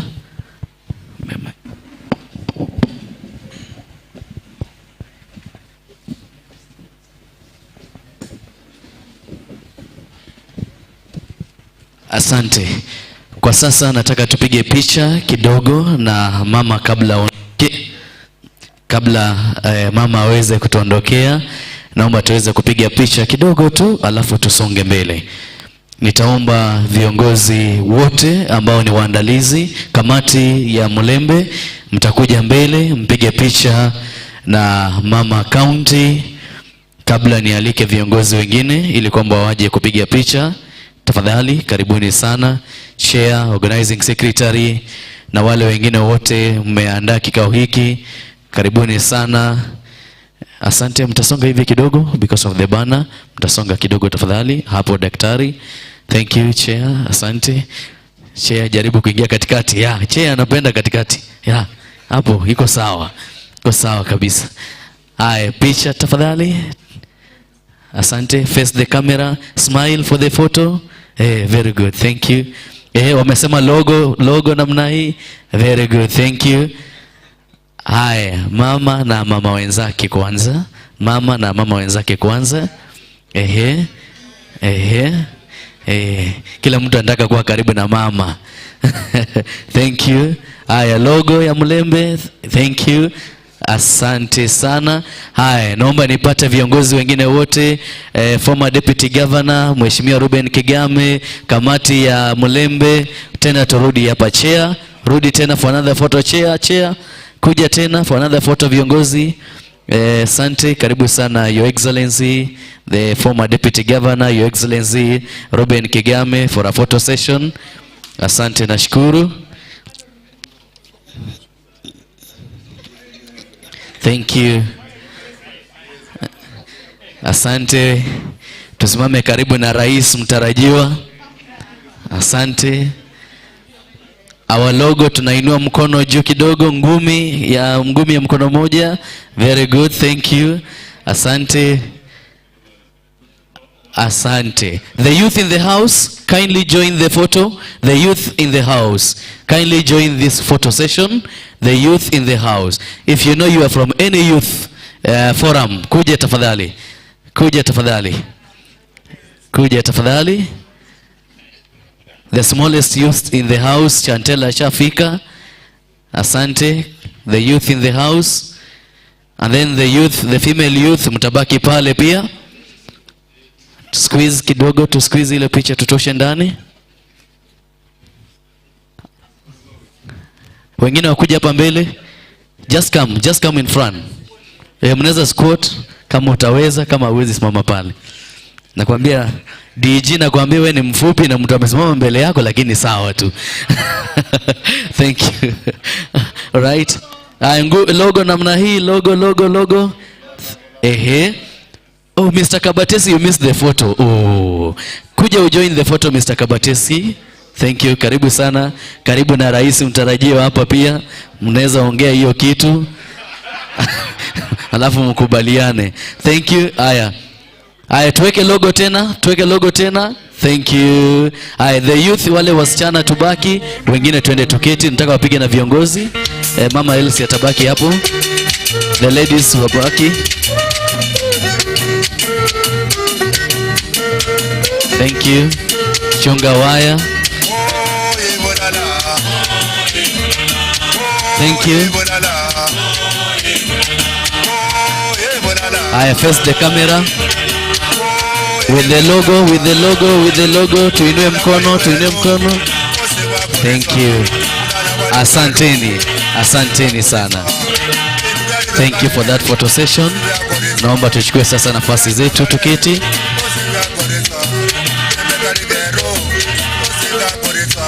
All right. We sit.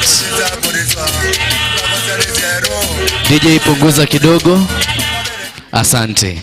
Thank you. Next on stage, tunataka tusikie vijana wetu wa Mulembe. Tunataka tuwapatie muda kidogo sana wa dakika karibu 20-30. Director tafadhali. Asante. Tuketi tafadhali. Wale wamesimama naomba tuketi tafadhali. Asante sana. Tuko na panel hapa ya nguvu sana ambaye itaongozwa na Bi Clara ambaye anakuja kuongoza hiki kikao ile kwamba vijana wasije wakasema walioachwa nje ya kikao hiki. Namuona pale kijana shupavu, kijana ya nguvu, former senator candidate anaitwa Mheshimiwa Franklin Wechuli from Navakholo, former senator candidate Kakamega County, na kuona pale uko hapo panel ya nguvu. Asante sana. Mdosi yako hapa. Namuona hapa ambaye ni mmoja wa vijana pia shupavu kule Isuka North kwa siasa za kule Shinyalu, Steven Shisia, karibu sana. Nafasi hii nataka nimpatie Clara, ataongoza tafadhali. Jackie, it is Jackie, pole. It is Jackie. Nasikia hapo unajua pia Mr. Kabatesi alipewa jina mpya. Sasa wewe kubali yako. Mlembe Vosi. First of all, I like to thank the organizers for this opportunity we've been given as youth to also air our issues, because most of the time we complain that we are left out. So I'm taking this opportunity to let the panel introduce themselves. My name is Jacqueline Masicha. I'm an accountant by profession. I'm also a published author. I'm an advocate of youth and young women in politics. Yes, good afternoon. Silas Musasa Masambu.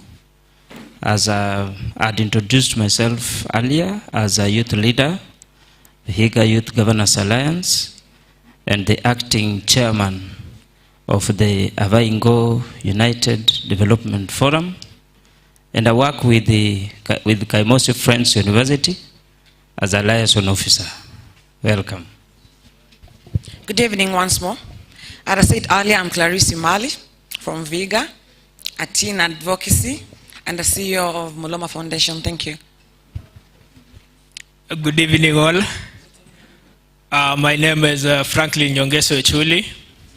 As I've said earlier, I'm a medical virologist by profession.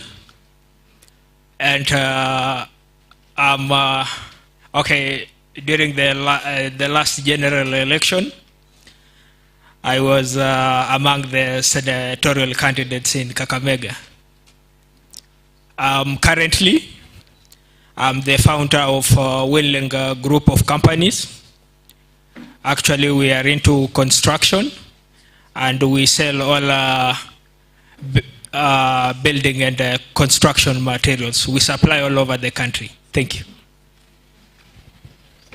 Good evening all. My name is Steven Shisia. I am the HR Lubao Frequency Modulation and also Lubao Television Network. I'm a youth advocacy from Isuha North in Shunyalu constituency. I am an accountant by profession, and also I'm also in youth advocacy. Thank you. Good afternoon. You can see I've stood because I'm not a youth. I was to organize this discussion, a panel discussion. Thanks, Daktari. Now, this discussion was organized on a way that we have to share ideas on how we need to move forward as a Mulembe nation. And the idea comes in terms of approaches in development. Some of the ideas have been mentioned here. Now, my name is Baridi Manyasi. I come from Navaholo, sub-county, Iharanda. But I work in Kisumu County as a director monitoring and evaluation, a talent that I have from the national level and international level. I mentioned that I worked with the Caleb. I also train at Kenya School of Government as monitoring and evaluation trainer. Okay, for us to move forward as a team, there's one team member who doesn't have a pen. Can I give you a pen? And a piece of paper.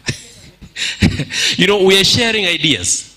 And one thing, Daktari, from, because you're sharing knowledge, and you know, as professionals, we need to learn and unlearn. And any professional who does not want to learn and unlearn cannot move anywhere. From our that brochure that we are sharing about what was indicated as outcomes. Okay, look at that page that you have. Do you have that? Yeah, we need to be smart, and as Mulembe nation, if we have something that we need to share, we share. Now, whatever we have as outcomes, if you have to make them outcome statements, you have to change these statements. Like stimulate should be stimulated. Improve, improved. So I would like that thing to be changed before we finish this forum, so that we have right outcome statements. Because whatever we have are output statements, okay? That's one thing. Two, as a summary of this summit from the youth perspective, the youth are interested in change. Change in our community. And we must have planned change, not change that comes anyhow. And this is why we have professionals here talking about whatever they do, because from that we can tap into whatever they have done. So we need to get guiding phases of planned change. And one of them was mentioned here. One, we must identify what the issues are. That's one. I wanted you to write it down. Identify the issues or problems. Two, then we have to ask ourselves, where are we in terms of those problems? That is now developing our baseline. It was mentioned here, but I'm just organizing the discussion. Where are we? So that from the baseline, we set our targets. So the next item is setting what? Our targets. Okay? Then the next item will be, we plan for achieving those targets. We plan to achieve the targets. Now, as we've been talking here, we have had several people talking about the youth agenda. The question is, where are we? Madam Mwande just said, our women rep, that in Western Kenya, the Mulembe nation, she put it in black and white, and I like it. We are poor. We are poor. Not that we are poor that we don't have, but we need to strategize on how to get out of the economic poverty. Where we are saying we accept where we are, how do we start? Where are we? I'll give an example. When we drive around in the morning, we get our youth, people whom we have described here that have got a lot of strength. They are seated on the roadside. Wanaota jua, as if they are lizards. Okay? As they do that, mama zetu wameketi nyumbani, wanafanya nini? Wanawapikia. Wanarudi wanaanza kuambia mama tupatie chakula. From this discussion that we had today, we are saying that we have identified where we are. How can we change our youth in terms of transformation? It starts with us. They are our brothers, they are our sisters. How can we use our parents to talk to our siblings? Labda hawata kusikiza, lakini our parents, if they're still there, they can talk to them so that they have changed mindset. Our engineer talked about so big things about development. But you see, we are talking about what is the solution now. What solution can we have? So opening this discussion then, I would like us to go this way.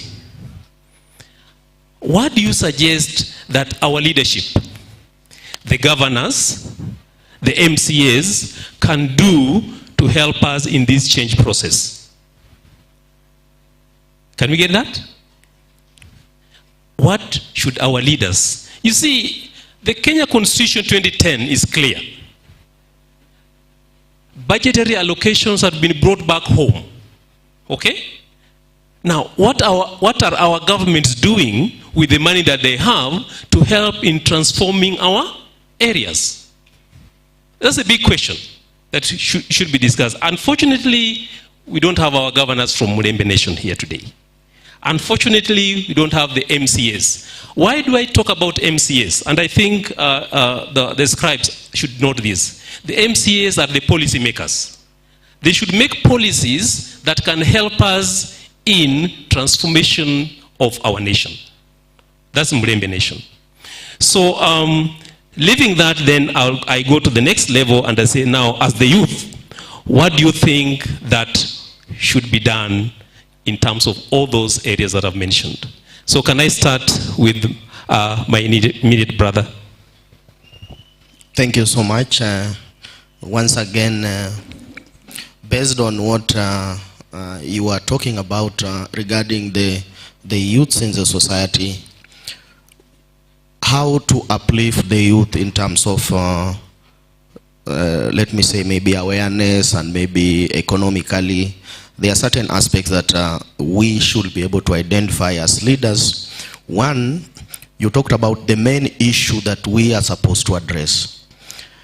And my point of view, I'll say that to be able to uplift the youth from down to, from bottom to up, that is the economic model for the current regime, we have to make sure that the education policy that we put forth, does it fit in our system? Does it be able to assist our youths achieve their dreams? And that's why sometimes you will realize some will say CBC as a curriculum came into force so that can be able to wash away what 844 was putting forth, and now you realize that CBC is bringing real-time talent to the students, and that will be able to give them capability in achieving their targets. But if I can narrow it down, I personally can look at the SWOT analysis. When I talk about SWOT analysis, I'm looking at the strength. What are the strengths that our youth can be able to use to achieve? The strengths you can use is education. If the education system is fit enough to be able to propel these candidates or students in achieving their targets, that is nice. I can also look at the weakness. What are the weaknesses that these youths are able to face in terms of achieving their targets? What are the opportunities? Do we have equal opportunities in making sure that the youths can also propel in the market? And what are the threats? You realize that if you sum up all this, at the end result, the only threat that is facing the youth of the business is the political threat, because most of them are not being considered in terms of political appointments. So that is the summary I can put as a SWOT analysis that I personally believe can be enhanced. Thank you. Okay, thank you. I think we should balance the act. Let's hear from Milady. Okay, for me, I think our greatest challenge as youth that we face is lack of empowerment. Most of the time, youth are either unemployed or underemployed. And in that case, they are mostly used by the haves to carry out their work. This means that the haves are using you, not paying you a salary, but they are using you and giving you a handout. A handout is not sustainable in the long run. So what should be done, number one, is to empower the youth. Those of us who are in this room, if I may challenge you, maybe starting from the acting CEO, going to professor here, our presidential candidate, how many are you mentoring as youth? How many youths have you held hands? And you can say, I've empowered this one. Not by just giving handout. I've empowered this youth so that she or he can be able to sustain him or herself and look after their family in the long run. So for me, I believe that is challenge number one. Yes, from my side, what I can say is that our leaders, they need to set aside some funds to enable and create a good environment for young people to start engaging in various businesses. Another solution is, in fact, I want to thank the government, both the national and the county, for setting aside some funds for TVETs. Like you realize, county governments in the new act for TVET system, they sponsor students with 15,000 shillings, and the national government does the same. But my proposal or my opinion is that once these students have graduated, they need to get some sponsorship from the government into those, in a form of sector programs, so that they can, for example, say 10 students, they did tailoring, they have the skills of tailoring or welding, they can be given those equipment or the tools to start earning or utilizing those skills for a living. Another opinion or proposal is that both governments, we realize that the constitution is very clear that the government is to create appointment opportunities, at least 30% for the young people. But you find out in most cases that regulation is not fulfilled. So they need to prioritize appointing young people in those in government. You realize we have a constitution on matters to do with integrity, the chapter 6. I'm trying to assume, or by experience, a young people is a graduate, he has maybe a degree in a certain field, and you understand that in fulfilling that chapter 6, it requires some costs. And this young man has no any source of income actually to go and fulfill the chapter 6. So we request the government that sometimes we need to bend down some of these regulations so that we can help those graduates or young people with skills or specialization to get those opportunities. The issue of AGPO, the 30% procurement, I understand that the spirit of devolution was to bring resources closer to the people. But in our counties, you find out that maybe youth from other counties, they come, take those opportunities as our young people in our areas perish in poverty. So my proposal is these leaders or the county governments should set aside some kitties to finance or to encourage young people to register companies and to finance them, to finance them to bid for those tenders so that these resources are here with us and our youth are empowered. Thank you so much. Thank you. A lot has been said. So actually, what I want to say is, I don't talk to the government. I want to talk to our loyal leaders who are in power. As Professor Kabatesi had mentioned few names. So I'm requesting our leaders must go out of their way and cultivate the culture of self-belief, in that what are other leaders from other counties doing? They believe in themselves. They believe that they can empower their youths in their various communities. So our loyal leaders, kindly come out of your comfort zone and believe in yourselves. Another thing, let us go for the grants and the scholarships. You guys fight for us to get the grant and the scholarship to enable our youths to have exposure in education and have some, how do you say, how would I put it? Have some, have some knowledge on how to get food on the table. For example, I'll use an example of one person. We had a very, very legend, Honorable Budamba Mudavadi. He did a lot by taking most of the lawyers to Nairobi City County.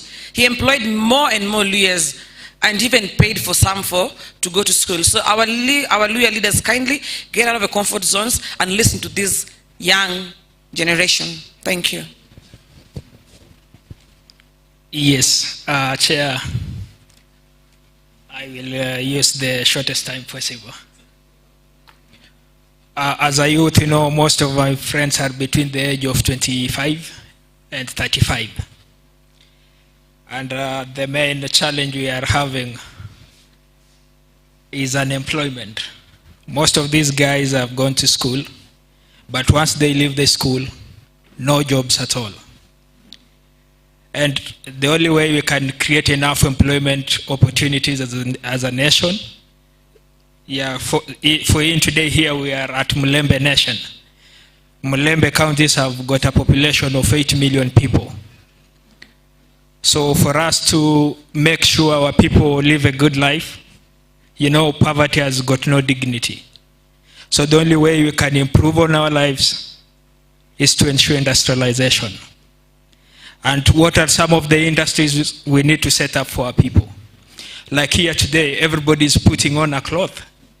But in Western Kenya, we don't have any garment manufacturing company.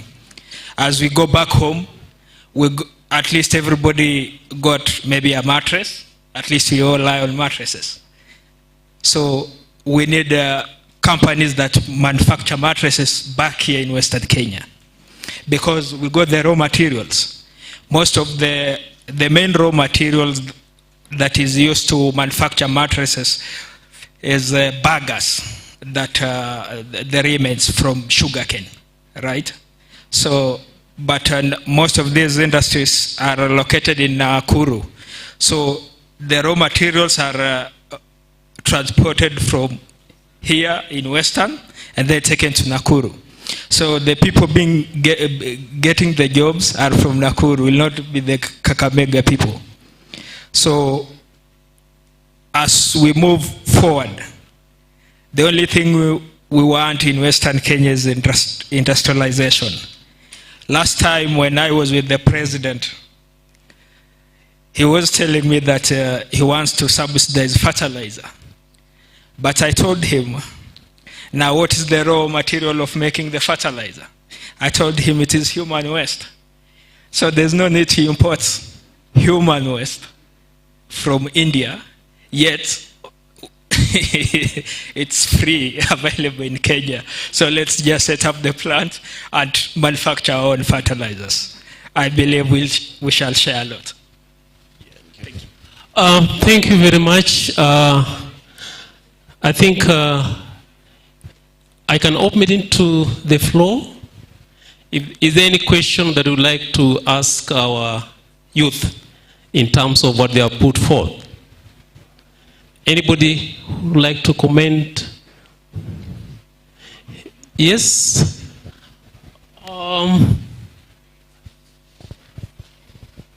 You have heard the agenda, so I would like you to respond. Just a question, one question each. Hamjambo. Vijana hamjambo. Niko na swali moja tu, or it's a concern. Tumemwona baby Chantel hapa akiimba na akitunga mashairi. Nimemwona mmoja wenu Jackie akisema ya kwamba ye huandika. Ukiangalia hata kwa Biblia, tajiri alipoondoka alipeana talanta kulingana na uwezo. Nimesikia mkiongea na sijasikia mkisema ya kwamba we had one, I think she's the one. She is doing something with information science, fresh graduates. My question is there a way we can do something from our talents? And number two, is there a way we can also form a group so that together, even as we talk about the people in parliament and the other leaders helping us, my challenge is, what do you have? Hata Musa, wakati Mungu alitaka kumtuma kuokoa wana wa Israeli, alimuuza Musa una nini? Musa akasema mimi nina fimbo tu. Na swali langu kwa vijana ni kwamba vijana mna nini ili muweze kuinuliwa na wale ambao ni wanasiasa na hata watu wengine wakubwa. Asante sana. Thank you. Vijana mna nini? Mjibu hilo swali. I want to make 3 quick comments. I think vijana siku hizi chapter 6 does not apply to fresh graduates, those who are looking for jobs for the first time. Most of the government agencies don't put pressure on you to get those chapter 6 requirements. The 30%, sometimes young men are enemies of themselves. This is because some of them are often used by established contractors to form companies using you, so that you bring the company for a tender to be given, but eventually the job goes to the established contractor. So we also want to ask that you refuse to be used by established contractors, so that when you apply for a job in government, maybe a contract, you do so, use your own company. You can go to banks for overdrafts, where you will get money to execute the contract if given. Then my other advice is, like Madam has said, let us come out of WhatsApp. Most of us, young men and women, spend a lot of time on WhatsApp, engaging in exchanges that don't add value, that don't put money in our pockets. Come together, form groups that are, very important, that are meaningful, which you can then be able to use for economic gain for yourself. We wish to encourage you to engage in activities that will change your livelihoods. Asanteni sana.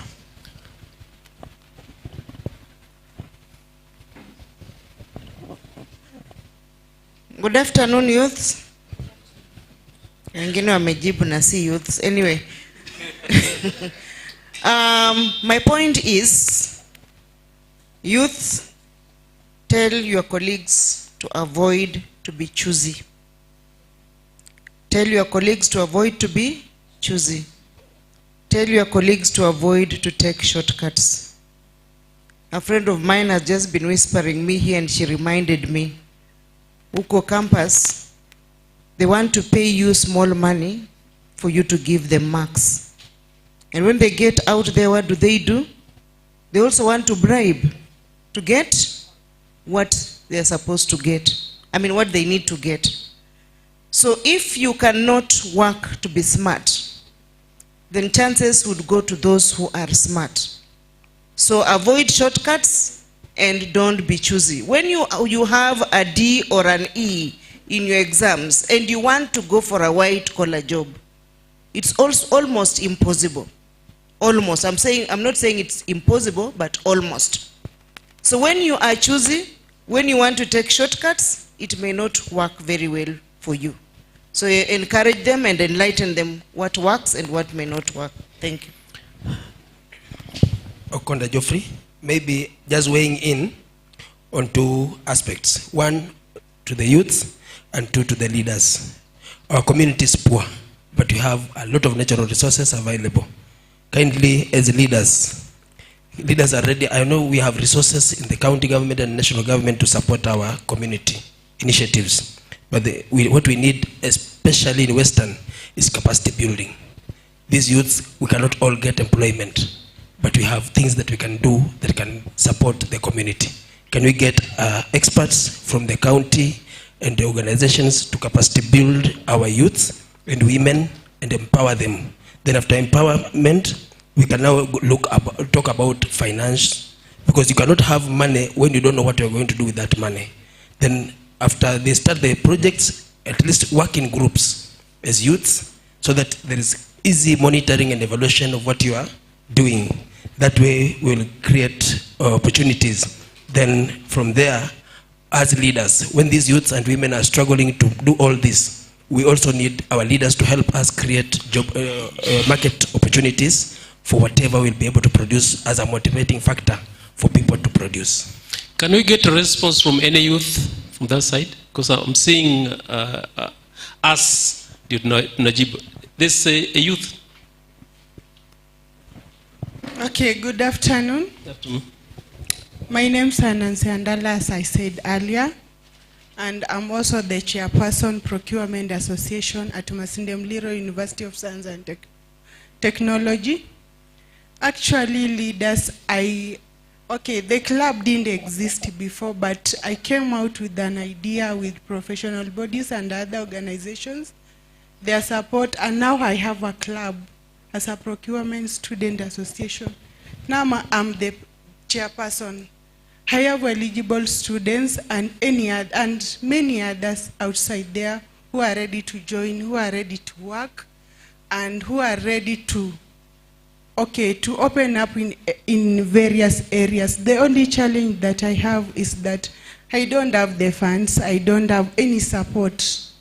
It's my prayer that maybe through nurturing and mentoring and improving the skills and living standards of them, it will be a bit better for us. That's why I came out with the formation of the club. And it's my prayer and request that you come in and support us in that. Thanks. Thank you. As moderator of this team, I think when you heard our youngsters talk, the issues to do with the training or capacity development, there are issues to do with the resources. Now, today, as you had an introduction, we realize that there are several institutions that have, say, circles, or they've started circles. The question that we're asking, are the youth aware of these circles or microfinance institutions that we're talking about? So from those discussions and what we're discussing today, we're realizing that there's a disconnect in terms of communication. What are the communication strategies of these microfinance institutions to get to our people? And from this conference, it's clear that there is need to support the youth. Perhaps those microfinance institutions that suggested that they're working on those areas, can they tell us how the youth can benefit from those institutions? Can we get somebody who talked about microfinance? Yes? As we get someone to respond on that, I've been in the banking industry for 5 good years. And most of the time, we'll be asked, what do you have as a youth? The very few institutions, actually it's a negligible percentage that will give startup capital. Most of them, they can give you working capital, they can give you something to develop, but no institution is willing to give you startup capital, no matter how good your proposal is going to be. So, funding is something that youth will continue crying for as long as they're unemployed. We'll still require finances as long as we are unemployed. Where are the finances? They are with our elders.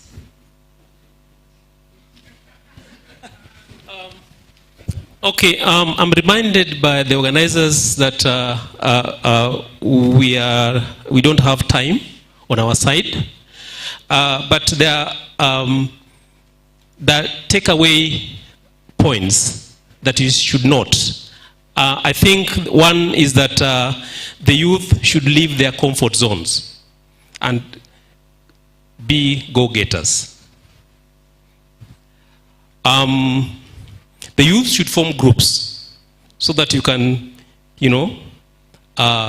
guarantee your teams. The youth should be solution makers. You see, you went to school. You didn't go to school to go back to be crybabies. Now, the moment you are released, like now we have the Form Force released to the Kenyan market. What do you think that you can do to move from where you are? Suppose your parents cannot see. Will you continue crying that my parents cannot see? So you're supposed to open your own way to go. Sindio? That's why you have gone to school. The youth should stop sitting on the roadsides, basking on the sun as if they are lizards. It is very common in Western Kenya. Such actions cannot be seen in other areas. The other one, we should start small from our village. Somebody said here that if you can have, because you have the energy, isn't it? It must not be white collar job. If you can start by kulima skuma and you do as a group and bring in Kakamega, Masinde Muriro, you'll get money. Or we may have the Kakamega County Wakulima Market, the way that we have Wakulima Market, as a SACCO. When you go as a SACCO, you'll get money from the microfinance institution. But if you go alone, you'll not get, isn't it? So those are solutions that we may look at to see how we can move from where we are. Thank you very much for listening. The audience and participation from the group. Thank you for your insights and God bless you. Asante, makofi mazuri kwa vijana. Katiz, mtu wangu wa mkono, kuja. Kuja Katiz. Katiz kuja.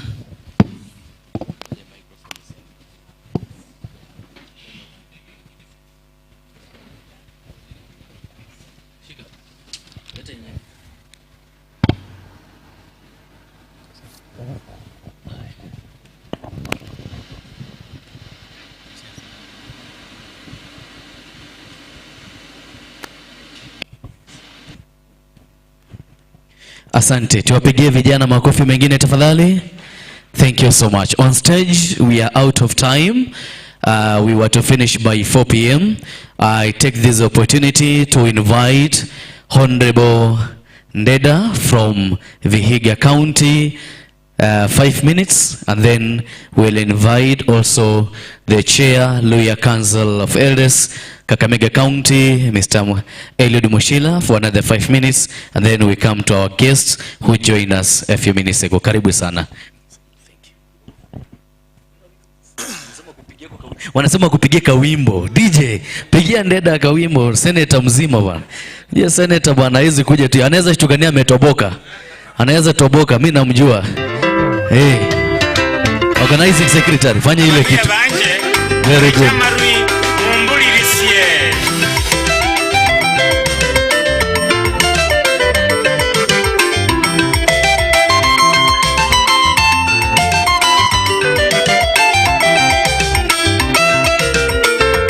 Thank you DJ. Orio, asante. Karibu sana Senator. Thank you so much. I'll be very brief. Vile nilisema, my name's James Babira Ndeda, the People's Senator Vihiga County. And a businessman too. Professionally, I'm an IT person. I've worked in various companies, both local and international companies. When I got out of employment, because I've worked with some international companies, United Nations, USAID, US Diplomatic Mission to Kenya, Peru Embassy, and many others. So I decided to go into business. And in business, before I went to I came to business, I was in the US. I lived there for about 5 years. And I'm happy to see my friend Simeha. We were with him in Washington. We did a lot in Washington. While in Washington, I had a part-time employment with Facebook. There is where I got an opportunity to think about business. Because initially, I knew of employment. Salary ndio ilikuwa mambo yangu. But while I was working at Facebook, I was a project manager.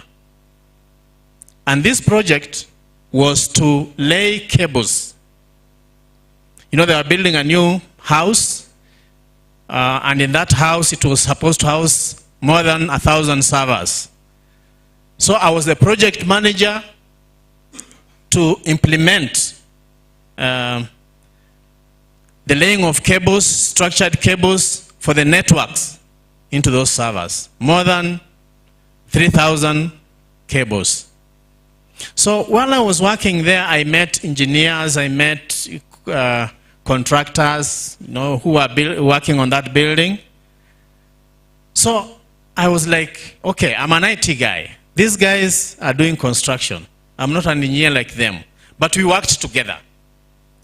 So I got that passion that, okay, I can see what they're doing. Because, you know, in life, learning is by seeing. The classwork is about 30%. So when I decided to leave US and come here, I was like, I want to go to construction. Because I had that passion now. I want to live about mambo ya IT, niende kuwa mujenzi. And I remember when I was coming, I was on the same flight with Simeha. We came, and then I was like, I want to go to Vihiga and utilize those stones. You know, I crush stones, make concrete, something like that. But when I reached the ground, things were different. Nikakuta Neema wako hapo with so many requirements. I was a bit discouraged. So I left that one. In fact, I had already purchased machines to grind those stones. I had to leave that project. Then I was like, now what do I do? I said, okay, I can go into construction. I constructed my house, because the one that was there I demolished, and I said, okay, I can do a good job from the experience I had over there. Then I created a company. This company was a construction company, and I decided, I met one guy who said, now you can construct, why can't you build a petrol station? I didn't know anything about fuel industry. While I was there, I was like, okay, fuel industry, I've never dealt with it. How do I begin? I had the fear to get into that business. Like some of you said, finances, and you don't know what to expect after that. So he gave me some encouragement, and sure enough, through my experience, I constructed with my own people, because I had to hire engineers, masons, and all the people who could be able to make that petrol station come up. I built one, and there my ways opened into the real estates. I was told to speak about real estates, and there is where I was heading to. I want to tell you, real estate is a lucrative business or industry. If you have an opportunity, there is where you should go. We have counties, we have universities, we have schools who need people to build their houses, who need people like, right now we have counties, and in these counties we have people from different areas, from different regions. For example, if they come in Kakamega, they need houses. We don't have enough houses here. Now, I want to encourage us. If you have an opportunity, get into the real estates. Let's make houses here in Kakamega, make houses in Vihiga, make houses anywhere close to a town, close to an institution. As I said, I'm a businessman both in Nairobi, Vihiga, and Kakamega. In Nairobi, I deal with rental houses. I have quite a number in Nairobi, which are very lucrative, as I said. In Vihiga, I have several institutions, 2 petrol stations that bring in income. In Kakamega here, I have some investments, several houses in Kakamega. So, if you have an opportunity to invest, please do.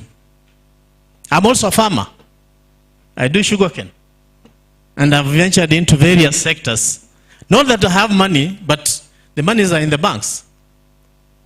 And if you cannot get money in the banks, for the experience I had when I was out there, because I've worked in different countries, in UK, US, I have links, and there are people who can partner with us. So in case you have a serious project that needs maybe some funding, they'll come and evaluate. And one of the things they normally look at is, are you able to use green energy in that field? So if you are able to use green energy, they are able to come and partner with you. They can be able to help you raise the building and be able to get money out of it. You know, I had prepared so many things, but I've been given 5 minutes. So I have to cut short everything. Now, for you to succeed in life or in this kind of business, you must take a risk. Some of us do not want to take risks. But if you don't take a risk, then how do you succeed? And what I've realized, that the Mulembe nation, we do not share information. If you know something, say something. There was a time when I was in Washington, we had Mulembe forums. But I'm just disappointed. My friend was telling me that most of them collapsed. Because when you go to these forums, the first thing, we don't want to speak our language. Tunakatalia kwa kizungu, kwa kizungu, kwa kizungu. When Kikuyus or Luos go somewhere, they speak their language. We would encourage our people to begin there, because that is something that will bring us together. That is our identity. Luya people, let us uplift one another. Tuache imbodoka. Mnajua imbodoka? Yeah, hiyo ndio inatuua. Because someone wants to go up, but unaona wivu. Hutaki aendelee, unasema huyu atanipita. If you can uplift someone, just hold him and uplift someone. You cannot uplift someone if you're on the same level. For example, wao wamekaa hivi. If I tell you to raise the other one, you cannot because you are seated. But if one is standing, then he can be able to pull the other one. So let's be able to uplift one another. Let's build networks, because it is from the networks that you can succeed in everything. What I've done, I didn't do it because I had the money, but through networks. I know there are people out there who have money. But if you don't know them, can you get the money? So build networks. Just know one another. You never know where you will land. Let us remove fear in everything. Because if you fear, hautaweza. When I started building that petrol station, I had some fear in me. That, nitaweza kweli, nitaanzaje. But when you begin, then you get some support from all over. And words of encouragement to get you going. I'm happy the representative of our Prime Minister is here. Hii kitu ya taxation, I know it is so high. Sometimes it's beyond him. But I remember when I was coming back from US, there was an incentive to the diaspora people that if you are willing to come back, whatever money you have will not be taxed. I don't know if that is still there. But if it is not, I would wish it is reinstated, because that encourages people to come from, wherever they are, to come and invest in Kenya. It made me come here. Otherwise, if it was not, I wouldn't have invested here in Kenya. And for the Luhya people, please let us invest in our regions. Most of us like investing in Nairobi, the big cities. But things have changed. The way of doing business has changed. Let us come to other areas and be able to build them, because we will be creating employment. Right now, I can say I'm an employer. I have construction sites here in Kakamega. And I've employed about 150 people who earn, I pay them weekly because, their wages. These people, we have electricians, we have masons, we have wale wa kusukuma wheelbarrow, everybody. Na at least wanapata kitu. So I would encourage ourselves to invest. As I said, pesa zingine ziko kwa bank tu. It needs proactivity. You just be proactive and go and ask for that money. About 2 months ago, one of the banks walinipigia. Wanataka kunipatia pesa. Mimi sikuuliza pesa. Anasema, hey bwana James, we can see. Do you need a loan? We can give you a loan. Na nikashangaa, nikauliza, okay, how much are you willing to give me? Anasema, we can give you 30 million. Sasa kama they are willing to sell that, sembuse youth ambao wako hapa, just go there and ask, don't fear. Usiogope ya kwamba wanataka, just go to them uambie, hapa I have this. Are you able to fund? Because I never called them, but they were like willing to give me. So if they are willing, just don't fear. Remove that fear in you. Move into institutions, see friends, and your gates will be opened. I had prepared for a lot, lakini I was to get to speak for 30 minutes. Asa hii wakanipatia 5 minutes, nikaenda tu vile nimeenda. But we are together. Mungu awabariki. Asante Senator. Hata mahali tumekuwa hatuko wengi, tuko tu wachache Senator. Ukitoka ukihesabu sisi tuko wachache. Hii yote tunaweza kupatia. Anyway, tumpigie makofi Senator tafadhali. Asante people, Senator Vihiga County, Mheshimiwa Babira Ndeda, asante sana. Shukran. Tunasonga vizuri, naomba nikikupa dakika 5 utaniwia radhi za hizo dakika 5. Mzee ashasimama hata sijamuita. Mpatie hiyo kitu. Mzee ngoja, mzee mchida, kuja tu pole pole namna hiyo. Kuja namna hiyo. Hey. Allah.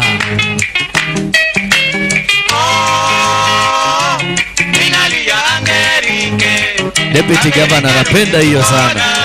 Jirani ya mzee mwenda zake Jona Mutabi Nzenze.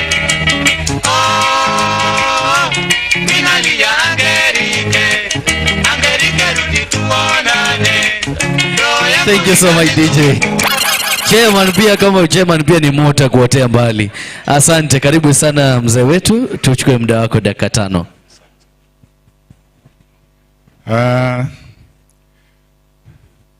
All protocol observed.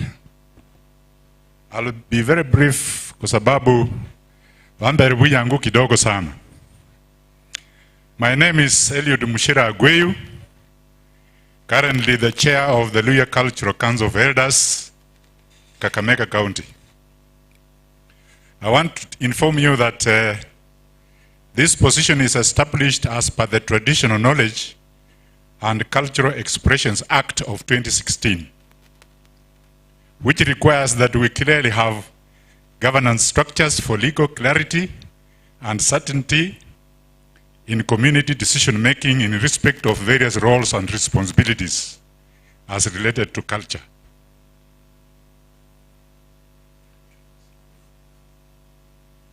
I want to tell you this afternoon that wazee ambao walikuwa wanaketi kwa miti alafu wana make decisions huko chini, mambo imebadilika.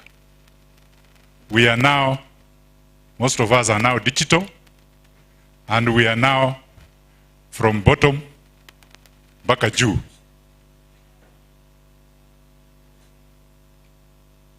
In Kenya we have about 63 ethnic tribes, where Luya is one of them, as per the National Bureau of Statistics records. Most of them, for example, the Maasai, Kisi, Kamba, Kipsigis, Kikuyu, have age-old clear governance structures from grassroots, ramified all over where they are found. The Kakamega Luya sub-tribes include Isuka, Idaho, Kisa, Marama, Wanga, Bunyala, Kabarasi Tajon, and Patsoto. They are the major sub-tribes in the county. Others are recognized in counties where they are the majority. That is in Bungoma, Vihiga, Busia, and Trans Nzoia. The process of governance structure is based on people of common ancestry, with common customs and way of life and clear customary protocol and procedures, which includes representatives from grassroots. Therefore, to be a leader, you have to be filtered from the grassroots. For example, for my case, I was elected by people from my clan. My clan is called Baruli. And then from the clan, we went up to the location, that is Isuka. I was elected the chairman. And then from the chairman of Isuka, we came to the county, where we have 8 sub-tribes converged in Kakamega under the supervision of Department of Culture. And they elected me as the chairman, together with 8 officials that then constitute the Luya Cultural Council of Elders. We agreed that King Peter Nabongo Mumia II becomes our patron. I want to convey his apology. He's out of the country. He was invited by Daktari. I remember you invited him. Could have been with us here, lakini ako na safari kwa mambo ya culture. The key role of the cultural governance as per the law is to be custodians of the community cultural heritage resources, such as natural resources, cultural expressions, with things like bullfights, dances, and innovations. We are to provide a window or entry to community, negotiating platform for the benefits, safeguarding, and enforcement against misappropriation of valued wealth and inheritance given by God, protecting through establishment of repositories at community level and county, showcasing and marketing both locally and internationally. I want to talk about the potential of Luhya cultural assets for visibility, wealth, and creation of job opportunities, the way the youths have been talking here. Luhya have been recognized and cited as a community with rich and diversified cultural heritage, ranging from governance structures exemplified by, for example, the Wanga Kingdom, various cultural and sacred sites, landscapes of monumental significance. People have talked about Kakamega Forest, varied innovations associated with cultural expressions such as music, dance, and instruments like isukuti, litungu, shiriri, etc. Arts and sports, our famous artists, sportsmen, women, football, running, tradition. We had someone here who talked about all those things. So it's like I'm repeating some of them. We have traditional technologies like blacksmiths, birombe, traditional brewers, tsisua, tsisindu, uburechi, pottery, the Ilesi teams, among others. Traditional treatment of common diseases, maluare, hypertension, diabetes. If you come around Kakamega Forest, we have guys who can give you traditional medicines. And we want to make sure we put them in our data. We also prepare our food. Somebody mentioned about our foods here. Umunyobo, chitiani, all those. Elders are on them. There is evidence of high-level traffic on access of Luhya cultural wealth, either legally or illegally, without tangible benefits to the community. The status of the indigenous knowledge assets and potential need to be continuously established and evaluated, enhancing capabilities to understand value chains and negotiate on the skills for various markets, including politics, is urgent if we must realize a difference. Patriotism, safeguards against misappropriation and infringement on the community innovations and rights is required. We are happy with what the President is doing by recognizing culture and the rights of the local communities over the resources, for example. Somebody mentioned here, the Amboseli National Park, Tsavo National Park, Lake Bogoria, Masai Mara. In those counties, people are going with big money to the bank. Somebody mentioned here. We also need to have the same. We as Wazes, we are working on that. We wish such be extended to Kakamega Forest and outliers for us to realize the shared benefits arising from the forest equitably with local communities. We have no clear annual returns from these forests and how to benefit from them. Millions of dollars are spent on research and development on accessing these forests. The Luhya genetic resource and innovations without benefits to the custodians and holders of the innovations, forgetting that they are not consulted or aware of what is happening. For example, tourism, employment, and research programs such as Biota that accessed a lot of resources that are stored in foreign countries. We have the diaspora people here, they are listening, and being used for other activities. We have multinationals doing a lot. We need to declare and give full disclosure so that we can negotiate and benefit equitably. Some of the things being misappropriated without clear benefits to our people are: 1, research and development without approvals and agreements with local communities, custodians of resources and know-how. 2, I've finished 3 minutes. Our many skills of treatments of associated plants and animals, mikombero. Our forest mushrooms, smuggled snakes out of Kakamega for anti-venoms, are sent out without our knowledge our cultural heritage, which has been mentioned, Ihongamuri and the rest.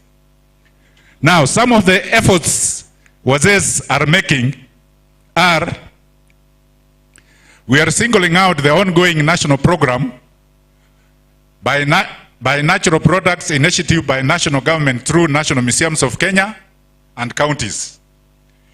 This program is implemented in compliance with the international obligations, our constitutions, national and county legislations. The program gives strong recognition to culture as foundation of the national and local communities as the owners and custodians of the natural resources and the indigenous knowledge innovations. Under this, we have local community governance structures being given prominence and need for young community cultural champions, mentorship, capacity building, and sustainability. The key focus being to document. We are documenting through the National Museum and protecting and adding value and put marketplace priority assets ranging from cultural tourism, natural products, assets, agriculture, industrial feeds, film industry, among others. I'm finishing, Sajida. When you harass me, I can get confused. Recommendations. Sons and daughters of Mulembe within and in diaspora. Please, I saw you here. Take keen interest to understand, safeguard and support their God-given cultural inheritance through language, cultural values, and norms, and be good ambassadors wherever you are. Promote youths. Youths have been here. Youths na mtetea. Munaona? Promote youths through talanta initiatives, performing arts, kama mtoto ule mmeona, and to add brand, enhance visibility, and promote our culture, our cultural songs, our great leaders such as Nabongo's plays. Number 3, we are in the process of writing the Luya history, and each year we shall be celebrating our achievements. Number 4, we want to establish cultural centers of excellence. If the politicians are here, mutusaidie. Such as Musicology Academy, Sports Academy, Limera Academy, Luya Recipe Academy, Cultural Mentorship Schools. Number 5, we want to establish exhibitions and trade shows, for example, traditional brews, traditional foods, traditional music, etc. 6, we want to establish elaborate benefits sharing system and fund for homegrown value addition and local content to promote our innovations. Number 7, enhance capabilities of local community governance structures and negotiation skills to safeguard, negotiate, and enforce rights and benefits. 7, children of Mulembe, to invest more at home. Those who are in the diaspora, invest more at home, more so on priority assets, e.g. hospitality industry. We are lacking our people. Film, natural products, such as the Mikombero they talked about. Support local communities on effective, equitable share of benefits from their resources and innovations. As I am here now, I'm so excited. I'm now building networks. And next time we have another meeting, Daktari, be rest assured, utakuta kama wazee, wamefanya mambo mengi. We are in it, we are at it. And I'm happy to announce to you, the Governor of Kakamega is our biggest supporter in this initiative. So, nimekutana na wazee hapa, advisor to the Prime Cabinet Secretary. These are some of the people I'll talk to very nicely. Na wazee wataendelea mbele. Asante sana. Asante che, sija kuharas lakini thank you so much. Asante. It's only that time factor is very important. Na the following speakers strictly 5 minutes. Ukiona nimekuja kusimama karibu na wewe, ujue kwamba muda wako umekamilika tafadhali. Those who would like the whole speech, because I didn't write the whole thing, you can get it from the screen. I've given it to the Secretariat. Thank you. Right. We have a few speakers just to complete or to finish the day. Let me go to Kenya Diaspora Investment Limited, Mumbo. 5 minutes strictly. When you see me standing close to you, basi ujue kwamba dakika zako 5 zime-evaporate. Karibu sana.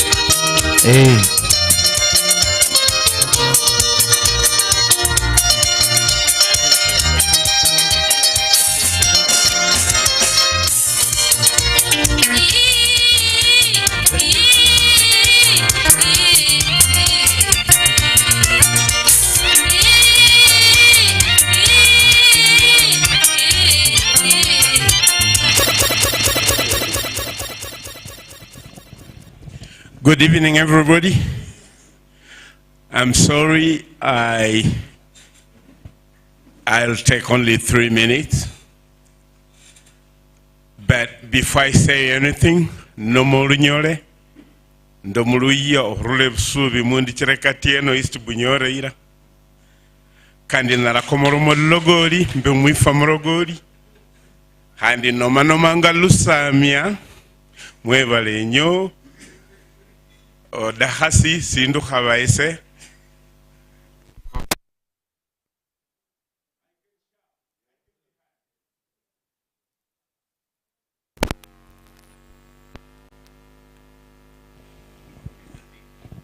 Yeah, I'm representing Kenya. I'm representing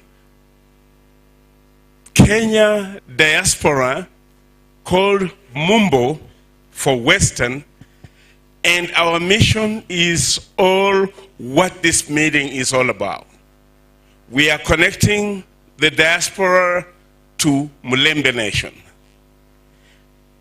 We have a consortium of 60 people, and what they've done is they have put all the investments and they've left all the glitter out there to put the investments back to Mulembe Nation. They started with the bank, that is Umoja Magharibi is displayed out there. Feel free to pick a brochure and look at it. And then now, as you heard also, we are connecting America to pick teachers from here. And please, I think there is a link you were told about, and you can also get it from out there. If you have any graduate with 2 years experience and they teach anything else apart from Kiswahili and religion, they are ready to pick you. Age does not matter. Your beliefs and your sexual orientation, it does not matter. So you can go there even if you are 80 and you have something to teach. So that is what Mumbo is all about. And we have put together, Professor, all these things about if you check the youth, they're about 90% of our area, and the youth spontaneity. Maybe we could be having a problem on our hands or an opportunity. Why don't we turn it into an opportunity? And that's why we are here. Mumbo really respects you and they'll want to work with you. I'm sorry to speak after our elder speaker. What you have on paper, I want it on soft copy right away. Now I won't bother collecting. Thanks for doing all the work for me. Leadership. We are very happy to be here and we are ready to work with you. Remember, if you go out there, you become a little bit more professional. Any funny push, people are skittish.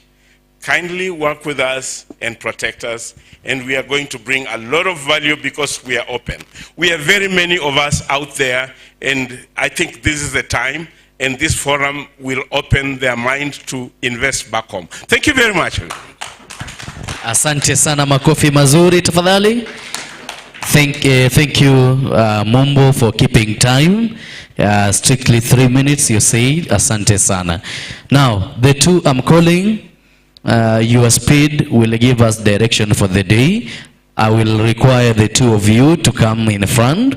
That is Luke Otipo, kindly come in front. Dr. Leonard, kindly come in front. 3 minutes each. 3 minutes each. Tuwapigie makofi tafadhali. Asante. Kindly 3 minutes each before we go to the high table. Haya, weka kamuziki kidogo. Weka kamuziki. Weka hiyo kitu. Hey. Mr. Luke anasema cheza kidogo.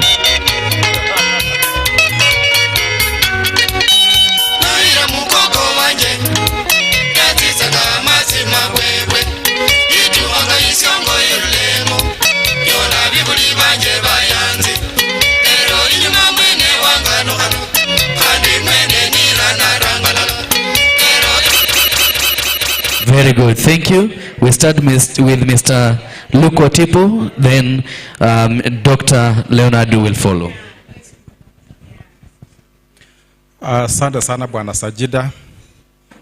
I think I'm just making an appearance because previously I had made a presentation of 1 hour. Then I summarized to 30 minutes after Dr. advised me, and now it has to come down to 3 minutes. So I have to summarize the summary of the summary and all that. My name is Luke Shikanga Otipo. I come from Kabras in Malava, and I work for the county government of Kakamega as a sub-county administrator. I work in Navaholo. I'm also the chairman of a committee at the county level called the County Technical Committee on Access and Benefits Sharing. The whole essence of this committee is that communities have lots of resources in terms of traditional knowledge and genetic resources, and that form part of our culture. But oftentimes these resources have been accessed by people for economic or research purposes without accruing benefits to the communities who are essentially the owners or the holders of these resources. And therefore, what this committee aims to achieve is to create a platform where those who want to access the resources must do so in a structured manner, where they must come and hold some kind of a negotiation so that the people, like researchers and the commercial enterprises, needed to enter the community through the community platform so that we negotiate and agree that as much as you want to research on our monkeys in Kakamega Forest, what benefits are you going to give to the people who live around Kakamega Forest, who are essentially the owners of this forest and who have preserved it over this period of time? Because we believe that resources belong to communities. Governments only hold them in trust for the communities. And therefore, our aim is that we have these cultural resources. We call them cultural assets because of the ability to accrue economic benefit to those who hold them. Therefore, all that we are saying is that for people who want to access our resources, they must come and hold negotiations. Now we have a community platform, and that's why we have the Kakamega Luya Cultural Council of Elders. That is currently the community platform that anybody who wants to access our resources must come through. They sit on the committee that we have at the county level to ensure that they take care of the interests of the community.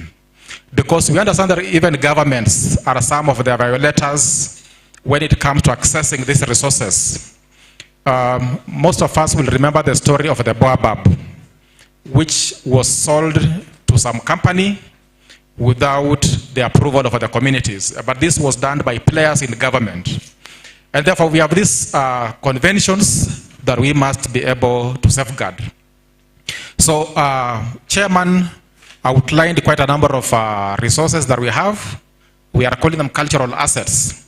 We want to be able to promote them so that we can put them at the marketplace, so that the communities who are essentially the owners of these resources can be able to make money. You know, these are the only unique things that we have, because the culture of the Luhya may not be found any other place. For example, we have our Isukuti here. Anybody who, when you talk about Isukuti, you're talking about the Luhya. When you talk about bullfight, you're talking about the Luhya. When you talk about Kakamega Forest, you're talking about the Luhya. And therefore, we want to reach a level where, as the Mulembe nation, we need to explore the various assets that we have, so that we can market them, we can put them on the marketplace so that they can be accessed, then our people can be able to make money. I can see Sachida is already standing here. That's why I said that I think I'm just making an appearance. But I want to believe that we shall have a forum next time. I think, Chairman, this may not be the last forum we are having. When you have another forum next time, we should be able to have enough time so that we can even look at the recommendation that we had made, so that we can then be able to agree that as the Luhya Forum, for example, what can we do so that we can then be able to market our cultural assets, so that we can then be able to have our people make money out of that. I think I want to stop at that point. I have it in soft copy. I will share it possibly. It can be put on the WhatsApp group for people to interrogate, then we see what we can do next. Asanteni sana. Makofi kwake tafadhali. Asante sana, shukran. Doctor, your 5 minutes starts to count now. Wagira kande mirembe pananga Daktari Leonora nenyakabolande nangwa mahuba kakosi shikanyala kwikholekha nokhula khali nende lama tawe. You have to have a language. So we are saying the existence of a unifying language is imperative if socio-economic transformation has to be realized. Whatever we have said, be it sports, be it culture, it cannot go without language. And remember, you cannot separate language and culture. They go hand in hand. So I only have 4 questions that I want us to answer. My session will be interactive because I'm a teacher. Question number 1, write it down. Is the Luhya language facing erosion? Is the Luhya language facing erosion? Question number 2. Does the Luhya language play any role in socio-economic metamorphosis of the community? Does the Luhya language play any role in socio-economic transformation of the community? Question 3. What solutions can be implemented to improve the situation? What solutions, what remedies can be implemented to improve the situation? Question number 4, and the final one. Can you construct a complete sentence in Luhya language? Are you able to construct a complete sentence in Kimaragoli, for example, in Kimarama, in Kisuha? Is it possible? Those are the questions. So kubola hori nangwa onyarutia mosibitari bore daktari muriku no manga ahuriri. Do we have interpreters in our hospitals? Unyeroba urachi bulebu obwo wenyakwera kusoko ni khashera hakatsia musukulu wenyakukuliza bulebu obwo haundi wenyakukuliza kusirinja musini lakini munda khoboranga nitakupatia 30. And just because you don't understand the language, that person can easily exploit you, isn't it? Language is very, very important. Recommendations. Number 1. What do we need to do? Sensitization campaigns. Khalo kholi monokhure khore go tsatsi poster tsi go bola mukutano kweru kula ba golf kwane muluya ko no gola kaelo songo bakali kama lo go bola agenda ya bottom up go translate go sa agenda yene tsa bantu baluya ba manye go sa ruto atsisa hena go molonde go nende the 17 objectives of sustainable development. These are things that are international. We need to move with them by 2030. No ka translate ba share ni ba manye bari. No ka translate no khose no manya go rika my county ya Kakamega. noho baluya Kenya si documents yenenzo khureo khandi muluya kho bandu bedu khali basagolo khali bashira khali bandu bakhasia musukulu bamanyeshe khobolanga. Number 2, technology, ICT is with us and our activities. Khale khware khunimbwambo bandu bimba khwimbwambo unyere khusia kwa bundu nyori mundu ya record khusi nyimbo zimbwambo sienenzo. Can we be able to get even the isukuti well recorded so that the language is sustained? Because we know that it is getting diluted with time because of technology or because of the movement. Alafu number 3, khoba khunende kha Bomas, Kakamega County in Bomas of Kenya. Khobore khutsa weekend ile khutsa ingo khusiya bisukuti. Mo Bomas ya Kakamega. Bomas where we will have our rich culture being staged and at a certain fee. And people are going to pay that fee. They are going to give us money as a county. Then we should also have what we call partnerships. We should partner. I am a French teacher and author. Nzekisanga bana ma French, they go to France, they come back. I've been to France many times. I've been to Reunion, campaigning for French. But I thank God that now Luya is here. Nenya kubukuli project yanje za yukhuranga mwana langwa Chantelo bupe aruli mono mwekize Luya hukhanasi abunda bore nze ndula ititi asiseme mimi natoka we did no apala malame Luya so that she can also sell our language, because remember, language is culture. Why do you think the Japanese and the Chinese are all over?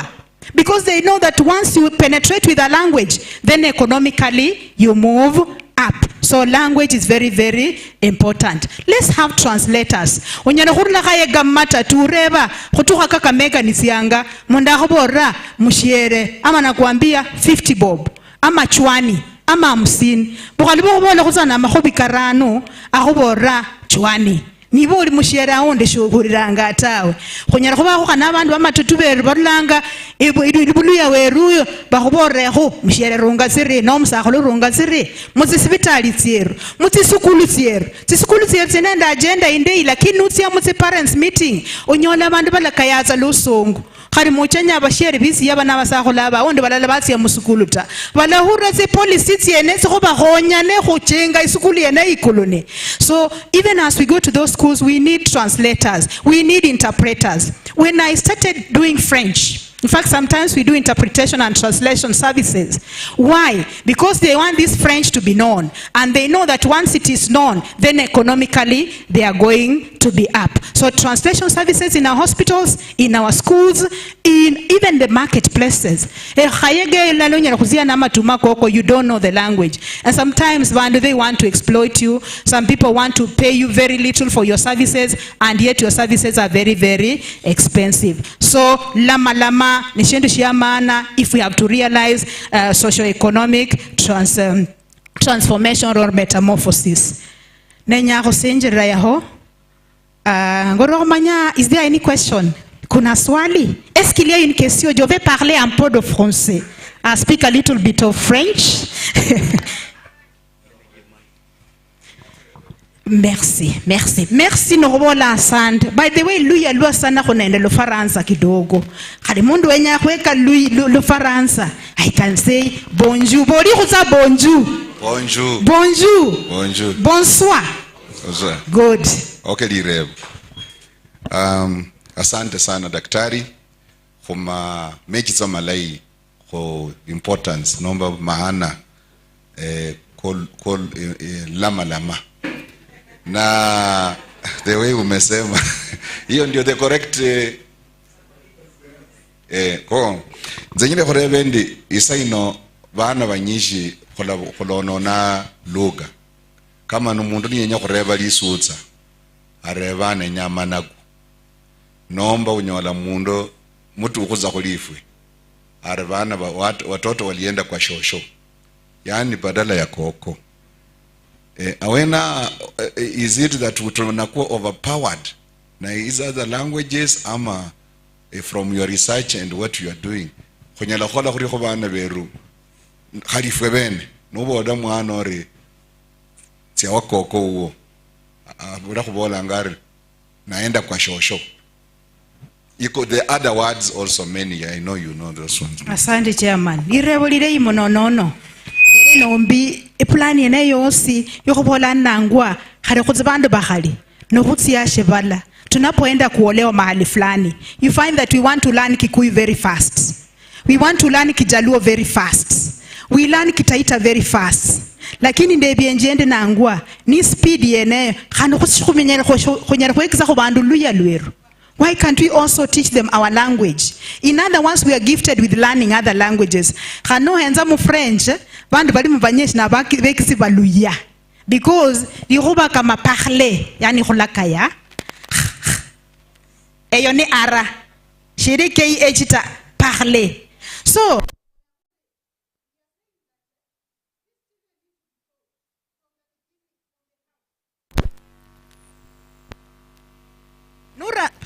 Nuranga khula malamela mwana lisuha no lidaho no lusamia no logoli mwana oyo at least atsahola rina atsakhushowa interest lakini be mwibuli no khala malama mwana lamalama kweli khurangira ingo. Number 2 chairman nokubele khune translation services kambe nenjenda ho kakamege nenyola mundu waraho khandu kha French wa kharanjisa foreign languages and all that manyina zya mu building ngakho nimbora shikali khunyara kuongana ni bishinje khubori partnership khunyara khuba ni bin partnership iwe kisenje German nende French nende Chinese French nyara khokhonyakho nenzinze kitsa luya lumarama nanyola bandu noku luita ho nanyola bandu ahwe kitsa because shunyara khikhalatsa mubole luluya bandu balekata nelwa khubora ba Faransa barulayo nzibamba scholarships bakanenza France khwekatsa lulama lamalwabo lwenolo isano sasa ndi trainer of trainers nzekizabekisi nzekizabasomi mbandika bitapu yani they have invested in me. Why can't we also invest?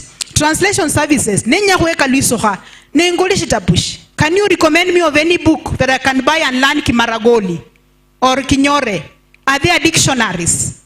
Are there audio tapes?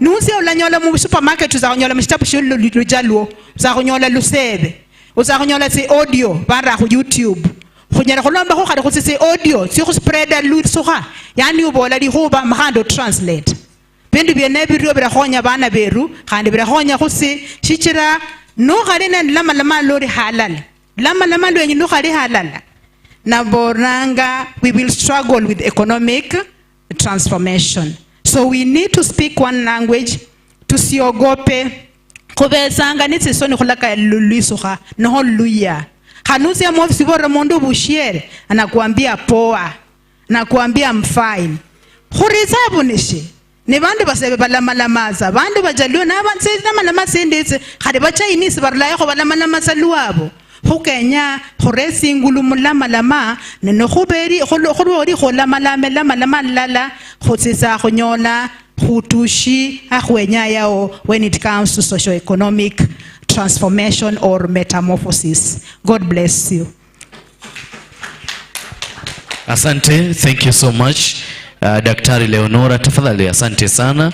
Saa 12 imefika tafadhali. Saa 12 umami nitakupatia nafasi yako kidogo tu. Nimekuona umami kutoka huko Magogo, umejikaza umekuja umekaa na sisi na wazee wa vijiji mko hapa. Lakini nitakupatia dakika kamoja hivi. Mnasikia mvua ndio hiyo na ni saa 12. Wahamiaji, immigrant, our former Mr. Muteshi, 3 minutes. I start to count just now. You have 2 minutes and 55 seconds. Karibu sana kiongozi.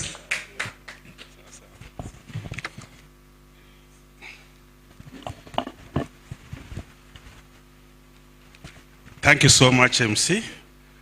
Advisor to our PCS, Professor Kabatesi, thank you so much for coming and sitting with us all through up to this time.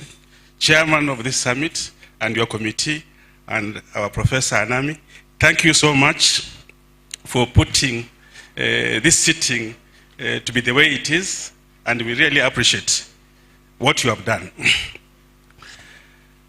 What I just want to start by pointing out is that this is one of the biggest achievements I myself can recognize that we have been able to sit here as a Mulembe nation and looked at who we are and what we need to do. So, to me, this is one of the biggest achievements we have made this particular year. Secondly, I wish to really appreciate the speech which was made by our bishop. I've seen he has left, and also by our special advisor to the PCS. He was very clear, and he said that politics is over. We know as lawyers how we voted, but now the most important thing, which also I really want to appeal to you, is that now is the time for us now to surround those from the Mulembe nation who are in leadership. And I'm talking about the PCS and also the speaker. It is very important for us to ensure that we work with them so that they don't walk alone. And we wait till 2027. Then again, we'll know now which direction to go. Why am I saying this? I'm saying this because politics is about who gets what, when, and how. And it is also the authoritative allocation of resources. Now, for us really to be able to access these resources, which most of them are in government, we need to talk to our two political leaders. Because even you'll see, when these appointments are made, and you know where most of them are, they are the ones who are going to give their youth jobs. But because you have very few now people in government, it's why we see that our youth are not in employment. So to me, my key message is, as lawyers, let us speak with one voice, let us be united, and let us not fight our leaders. I said earlier that I'm the patron of AFC Leopards. Right now they are leading 1-0. They also made an appeal. Let us support our team because it is ours. If it goes down, let us go down with it. If it goes up, let us go up with it. I'm also the patron of who also add something about what we are doing. What we do is that this form allegiance, we are together, and the idea is to nurture the talent of football here, because we know very clearly that football is one of the areas where we are very strong. What is here? I'm also told that Maxwell Shamala, former official of FC, is here. Thank you so much for coming. Thank you so much. Yeah. This team, led by Muhanji, their idea is that they are there to nurture, to identify talent, a center of excellence, and that is actually our objective. And I want to report to you that I've been able to shop for a sponsor. I've gotten a sponsor who will be giving us some monthly money, which will enable us to be able to take off. And I'm also now appealing to you as Mulembe, the Mulembe nation, let us support this cause. As I conclude, once again, I thank the organizing committee. Let us keep the fire burning. Thank you so much. Thank you so much, my grand Mr. Muteshi. Makofi mazuri tafadhali.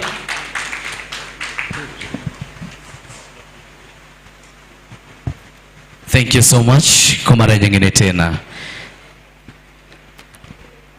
naomba niwafundishe kawimbo kadogo tu, kawimbo kazuri sana, alafu mkinisaidia kuimba. Mkiimba vizuri, nitaomba kwamba nitamwalika, alafu kisha aje kusema nasi.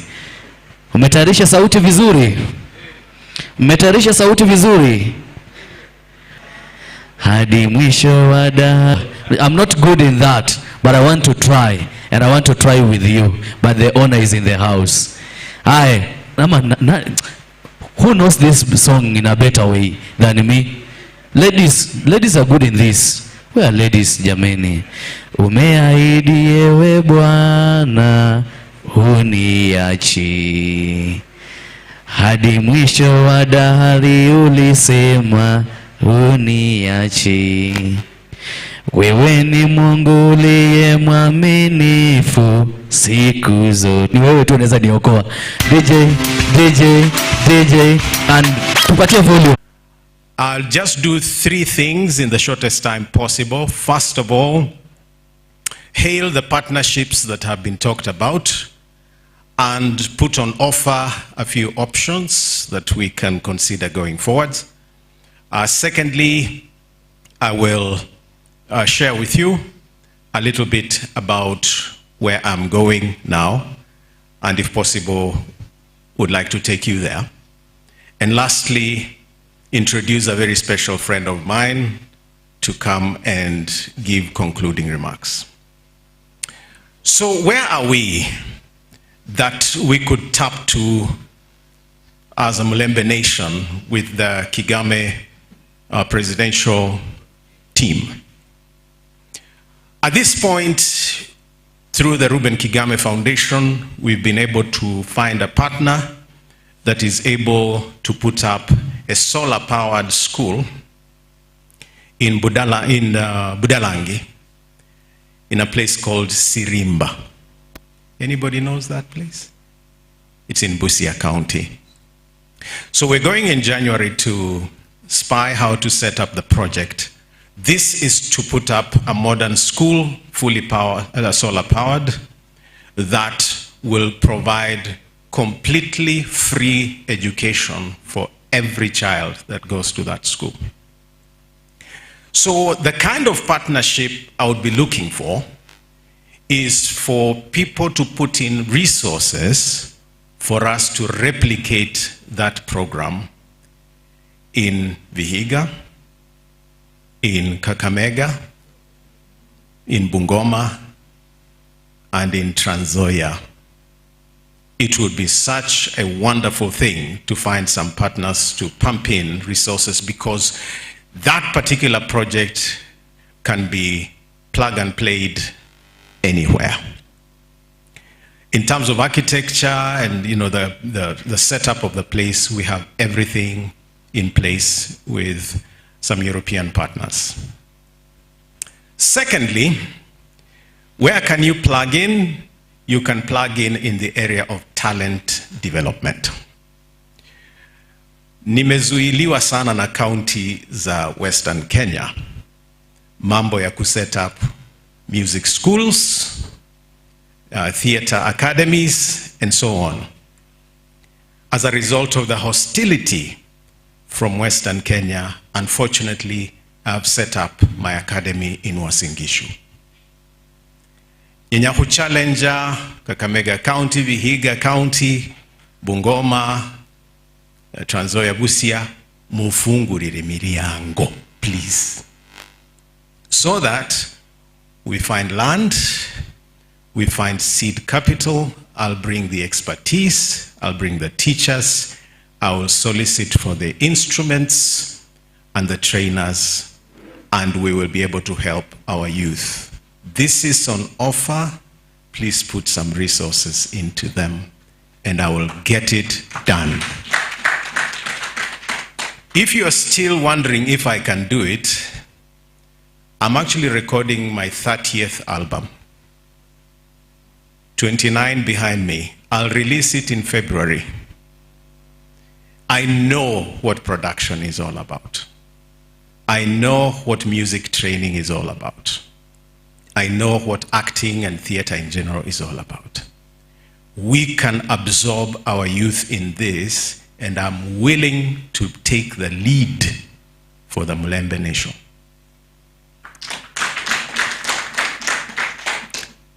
On to the second thing. Where I am now,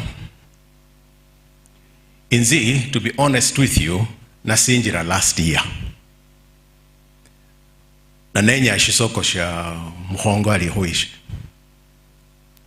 Lakini mundu wanzi karera numwana muluya. Yaruliho shisoko sha IBC, lakini ye wanzi karera. Na ni mujira mukoti, ikoti nivola biha Ruben hu ballot. Mwana tsana nende itimu ye nibatia mu court of appeal ushingiriza that ruling. Na ikesi yeni it has never been heard up to today. Na vana valuya hali vali munu vashiringana. Lawyers vali munu vashiringana. Shivenya huhonya hali hunyola damages tawe. So, nimulora ni sona hoyo kidogo, luchendo luanje luwa watawe. So I am still finishing it. Na sinjira 2027, for sure. Nyenyakubola na respect, shichira, manyi bahongo beru bakhavanga mundu uhurao 2032. Nanzi mbehuna mahaka kidogo, so nazi aho imbere kidogo. Muhonye ndimirishi soko shenizi nyasi yoko bandu kidogo 2027 ni kushitayarisha no kuchonga abana beru. Munanielewa? Wacha mimi nishikilie wakati wanajipanga na tusaidiane. Shida ya Valuya mubetsanga bemani. Jendi na alitaita 2 days ago, na alimakueni, na Kajiado. People are saying we are tired, amba huchako luchendo. Valuya bashihenga 2032. Ubwami bubukulwanga. Muhonye, huhupe hulioka kidogo for the next 4 years. And then, muborere vana beru bali imbiri yabo, bashineho kuli basaza. Bambange ho na nzina mbapange. Hello? Muriranga. Bambange ho, bihe kulira liaba luye mbiri humika chine chirano chiziza hichi. So that hulini presence weni. Manyi abanyishi mushihenzanga numuvuhu uyu na nyalekwe. Na yikitsa so minyamiana khali mu university umu. I'm a lecturer at the university. Nara na media for a long time. 23 years counting. Nali mulahu vanyangitsanga mangana ka BBI. In fact ni hunye kwa ile case na Linda Katiba. Kumbuka President Roosevelt wa America yali hushisoko nali umulema. Mukumbuke Shivaji. Wakenya bamu yaanza uza. Valuya muyanze ho mwana wenyu. Halo? Munyanze hobuza. Hali ni ndolanga mio chiri nusu ile ya kumuvere nzindaya nza kukuvere wata. So Simoni Tianje Tsireo na Mulembe Nation, I'm willing to work with you so that we keep the Mulembe presence loud. Lastly, I have a very small part of my team here. Nyanyanga Nange, one of the friends that we are driving the issue of value-based leadership together. Novana values, you can go anywhere confidently. And to be a person of values, maadili, number 1, kuwa na msimamo. I have been approached by both sides. Ndi huhonye, we will help you in due course. I think up to this time, ninziu shirinan aligned. I don't lean this way and I don't lean this way.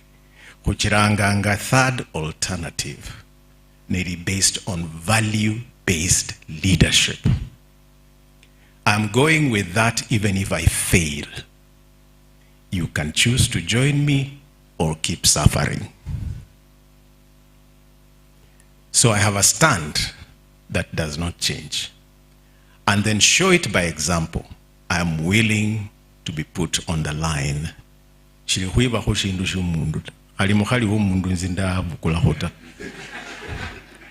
I have that testimony.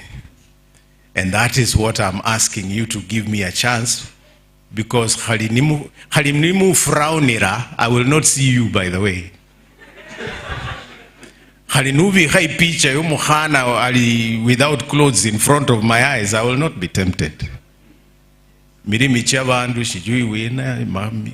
I'm not interested. All I want to see is people's lives improving.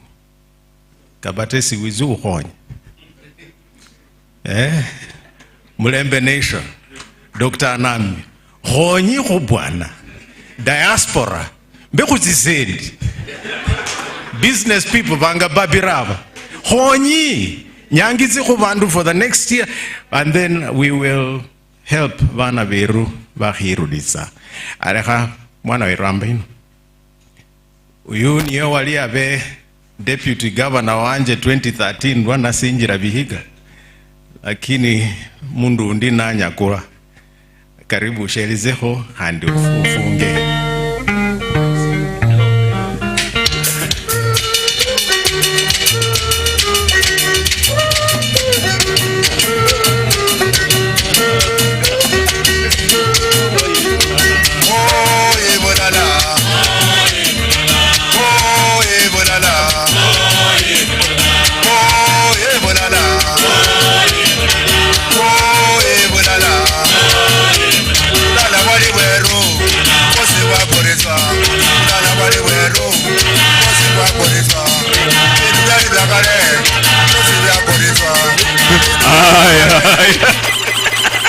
Mundu wanje. Asante sana. Halikume Kabatesi ama katika ho. Chairman with your team. Mulina wanje Kabatesi. Holikuna ya ibihike ya yande hayo. Majedi toka nize ndiro. Nabandi boss. You know, somebody talked about the language. Mando lokui WhatsApp indi Pamela Bolalero Wednesday no luya. Bandu bangangana bakalokata mulusungu. Pamela, I normally like that. If it's a Wednesday, you get it. So, but I'm very glad. Oliver Mbole Renangwa Patrick Saisi, Ndali Deputy Governor Vihiga. Na lwenulu Hola Consultancy and the country representative on an energy company from California in Nairobi. Vandu wala bakana kanani ndakha ibika ndiyekera sokoro. The most important thing is education. Education will give you values. The way my brother Kigame has said, if you don't have values, utayumba yumba. Nilifurahi sana wakati ndugu yangu Kapatesi aliresign. Akasema mimi natoka. Watu wakasema lero Kapatesi lero uweremu. Wewe kama una akili unyalhuwa amba. Because you know what you are doing. Hata mimi, when I was unable to work with your teacher, I did the honorable thing to step aside and do something else. So when you have education, you will never sleep hungry. My friends from America, I was educated there for almost 15 years. Nimepeleka watoto huko wengi kusoma. How did I do it? Graduate assistantships. So if you are in the US, shika mkono hao watoto wetu ambao wako hapa. Mimi niko na mwingine wanafanya IMF ambao nilipeleka. Mwingine the head of research was Smith Klein. Picha hao watu wa madawa. Yeye ndio amesimamia yote na nilimpeleka huko. Just talk to the professors who are heads of departments. They normally have money, and ask those ones who are qualified to send you their CVs. That's what I used to do. And then approach the professors and ask them, you know, in Africa we are in problems. Saidia hao vijana wetu. Na wanasikia, wanasaidia. Because graduate assistantship, they pay part of your money and they give you also pocket money. And that is how I went to school there. So, guys in the diaspora, please, I urge you. Ukienda kwetu wale watoto ambao nimepeleka huko, wamebadilisha their community. Wamejenga manyumba makubwa, wamesomesha watoto wengine. I used to have an uncle alikuwa ananiambia tumbe khosairongo yoyo yuchenderaho. Now the son ndio mkubwa wa research huko America. Hanisumbui tena anymore. When you are there, help others. Wakati huo mimi huko kwetu hatukukuwa wengi. Umanyi bandu benye khutsa America mabone khutotsa benyene ne khuliwene. But when you hold others, they will never forget you. When it comes to leadership, let us have values. There is only one thing, you know, when you are in the US, you get a lot of politics. I even became president of student government in the university where I went to do my undergraduate. And it is very simple. Our businesses are hurting. When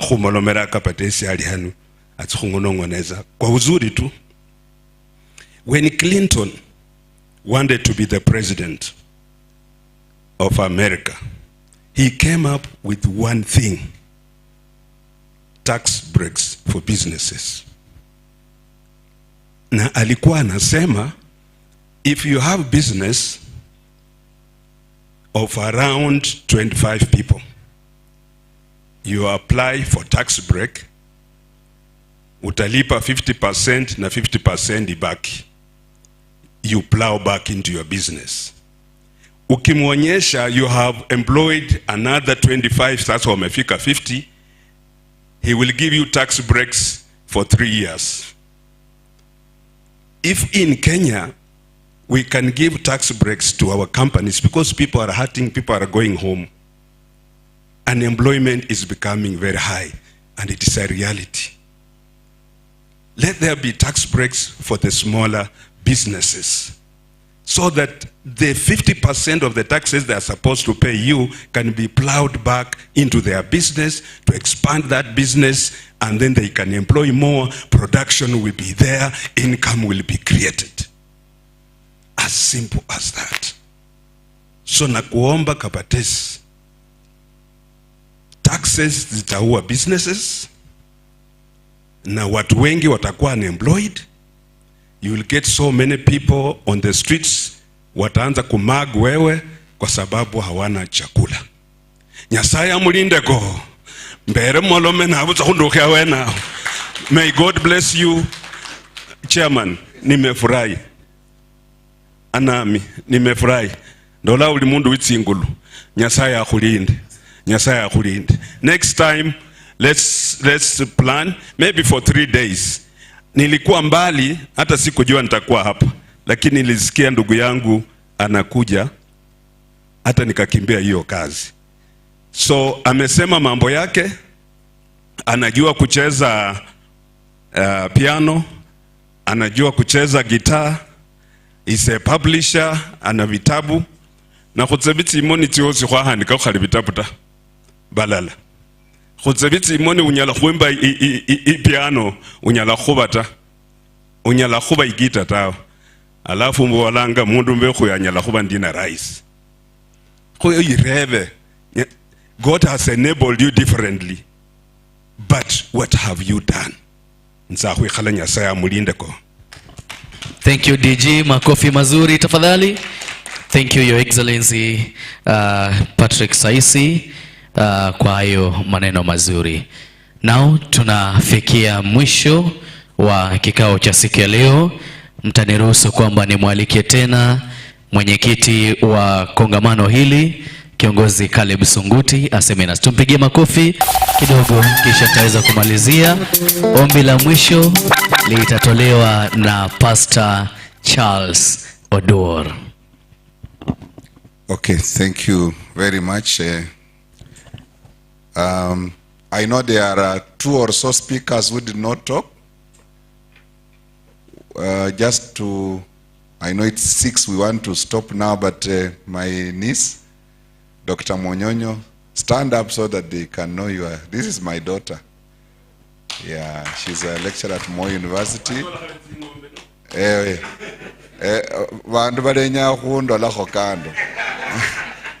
Tuko na my classmate, Dr. where is she now? Simama, unajua ako na mwili ndogo. Yeah, Dr. Judy Mseve, she's from Ikolomani, but a lecturer at Mount Kenya University. Sorry, we will not be able, they are just my relatives and friends. I just want to first say, those who may not know Dr. Ruben Kigame, we were with him at the university, Kenyatta University. And I can tell you, this is a sharp brain. I have not got any reply. How he manages to read all the posts, and he comments, and he criticizes. In fact, in this room, there are only 2 guitarists, him and Baraza Sindan. Baraza, I'm sure you have got a friend who can, huyu anacheza solo guitar ya rumba, lakini nafikiri hiyo haitakikani huko kwako. Unaitaka sana, ako hapa, atakuja kusalimia. Kwa hivyo, I would like us to come to the close, but before that, I would like to ask 2 people just to say one thing. The first one is our chairman of the Kakamega Sports Club. This is they call her the chairman. Uka Gunanga chairperson. She is here and she hosted 13 golfers who played under the Mulembe Nation. Amboshesi Rovan. 33.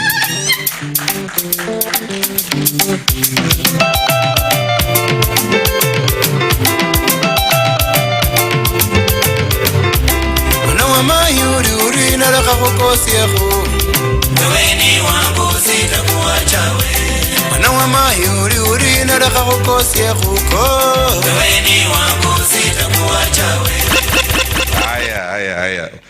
Hii ndio mlikuwa mnasema tourism tunaweza uza ama. Thank you so much. All protocol observed. Mirembe bosi, mirembe khandi. Khadi ndono nyaluya rekimolome luya. Inze bananga Catherine Muhonja Aura, mkhana mutirichi, lakini ndaira shirindwa ibutsotso. Shirindwa shanje shiri ibutsotso, South Shisango village. Kakamega hanu ndejisa Masinde Mliro University, but ninze chairman Kakamega Sports Club, with a follow-up of around 700 membership. Active ones 4,400, inactive subs around 300. I want to say Muriomuno, asante sana chairman for giving me this chance.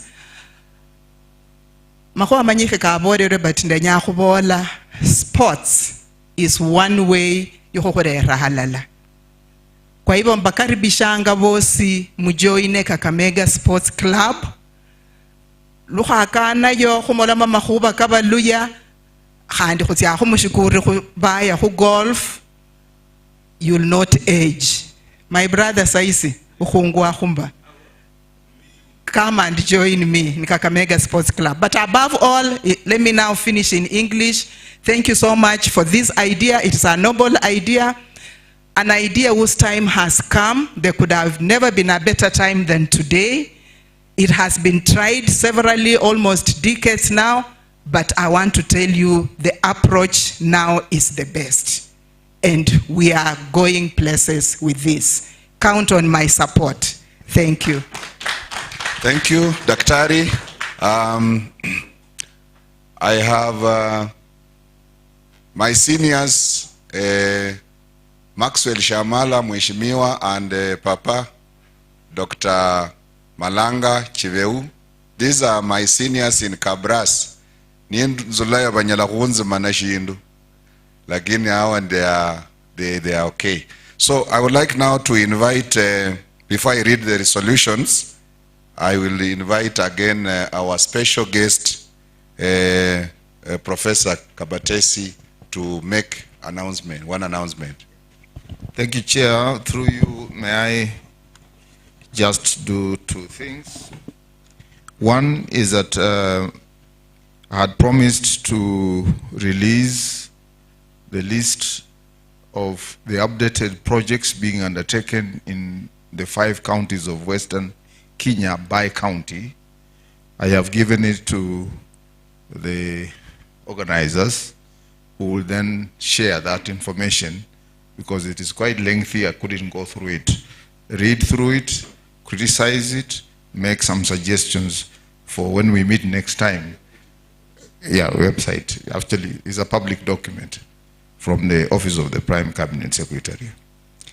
And then, Chairman, I think the office will be anxiously waiting for the report of this meeting and the way forward.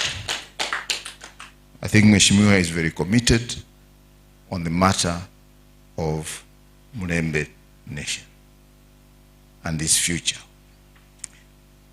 Kagame, I heard you. We will try. We will do what?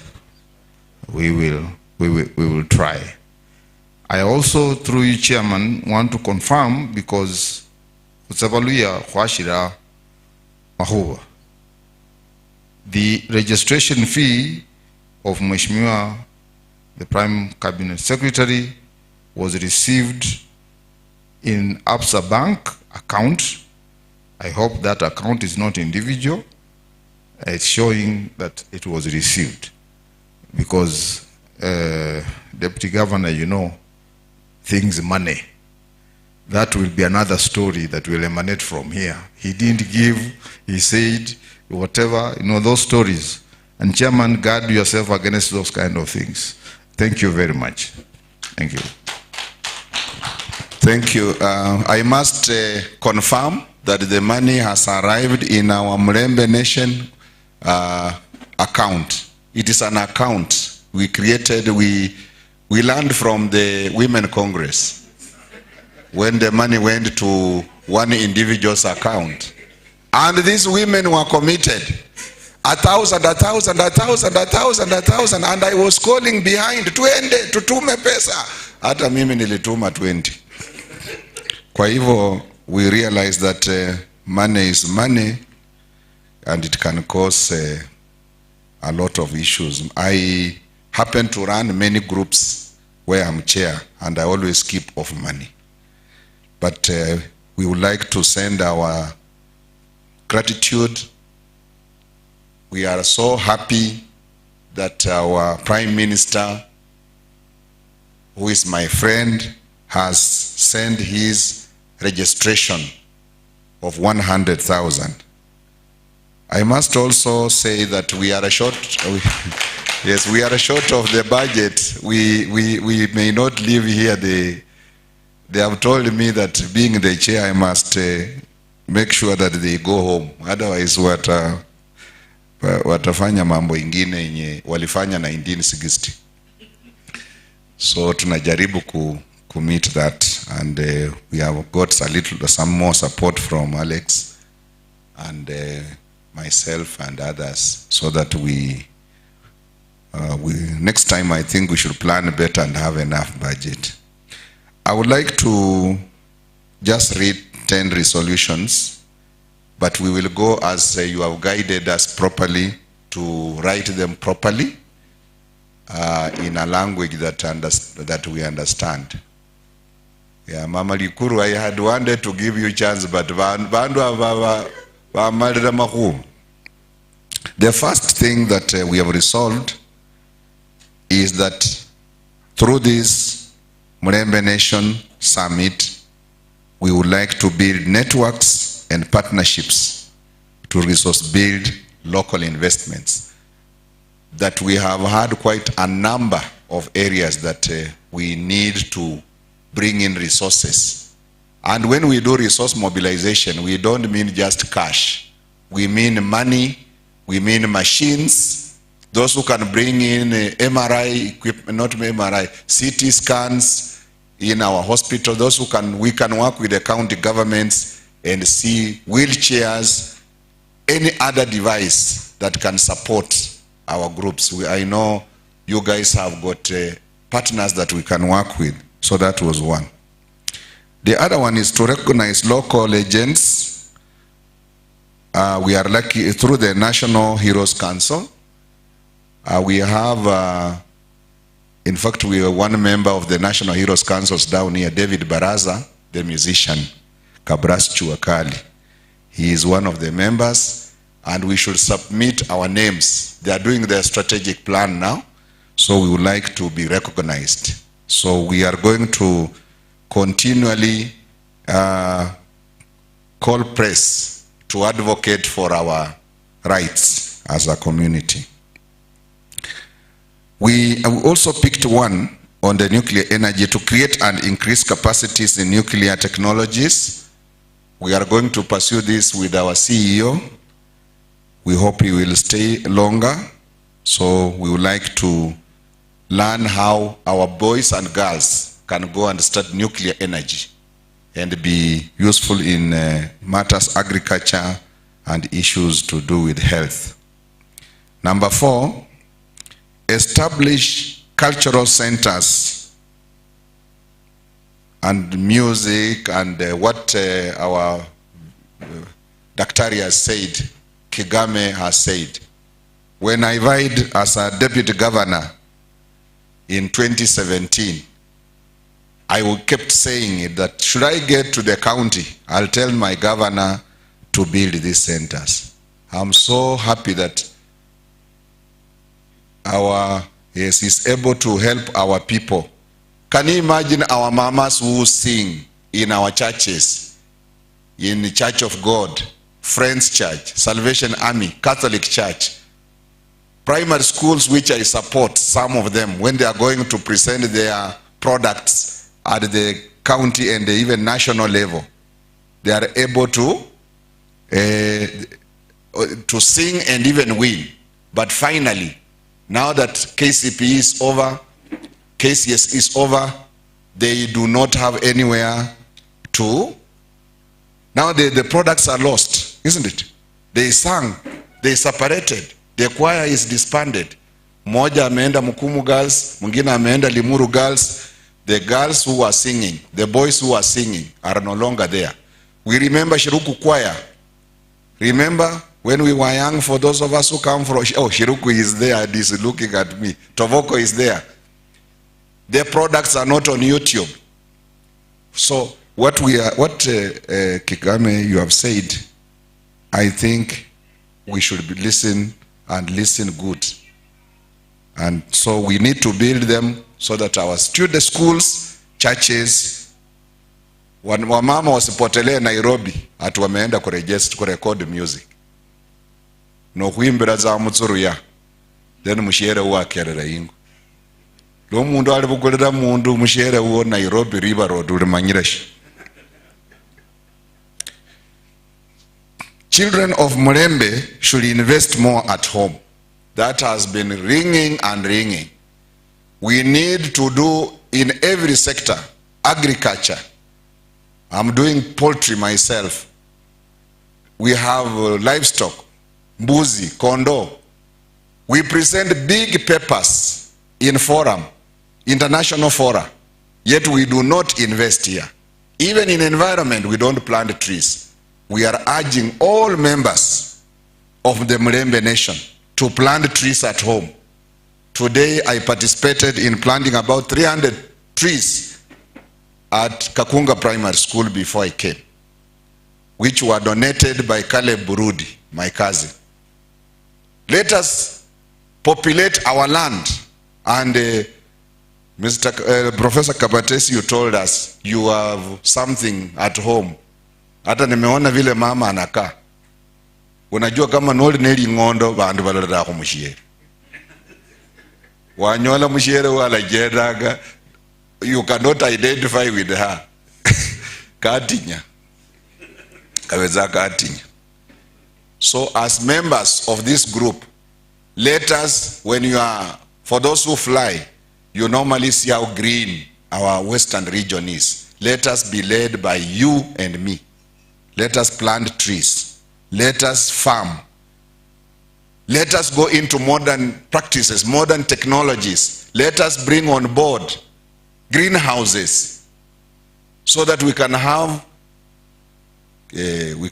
our tomatoes, our vegetables, and I'm happy, Mheshimiwa Maxwell, ukiwa na huyo daktari na wengine, akina Patrick from Kaimosi, we are doing a lot of avocado. And Kakamega is going to start being the leader in the export of avocado in the next few years to come, and other products. So that came out very well.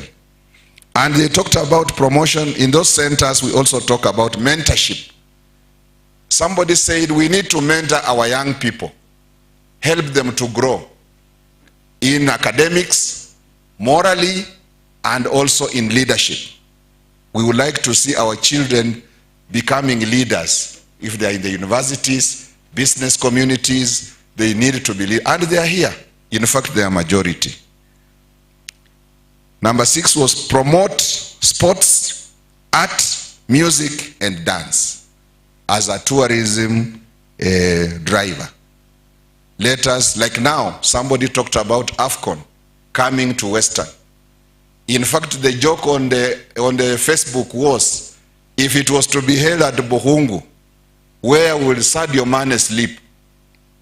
If Sadio Mane came to Nairobi, to Kakamega, alakone butali, no Hayeg, Sadio Mane, ama Mohamed Salah, where will he sleep if Egypt is playing in Buhungu Stadium?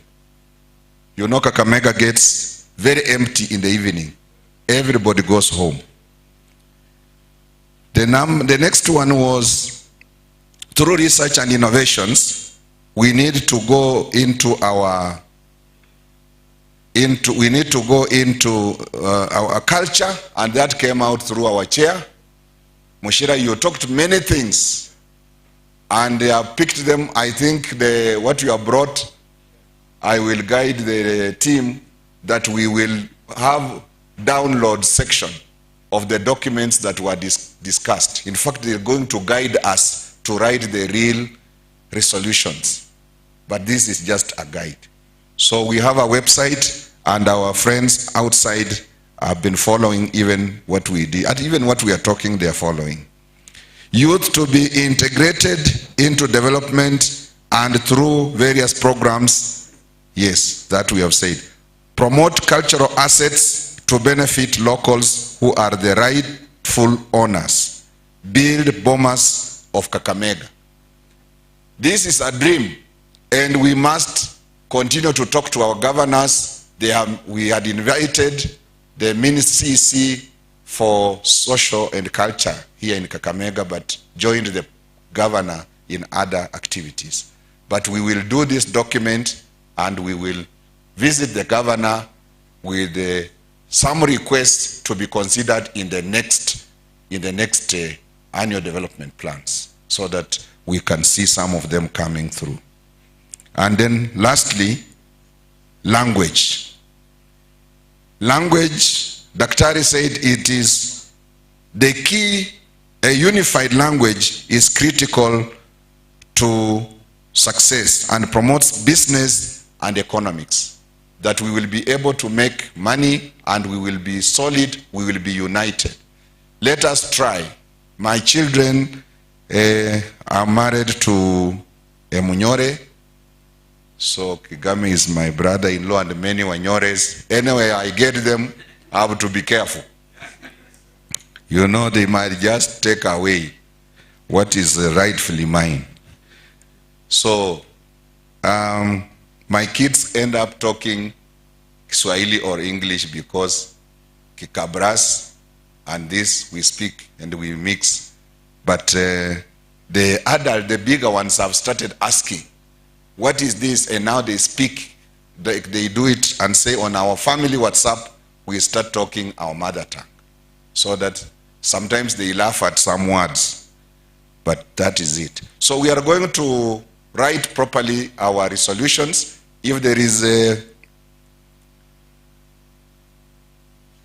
oh yes, we wanted today Mulembe Nation agenda to recruit additional directors to the company that is running this.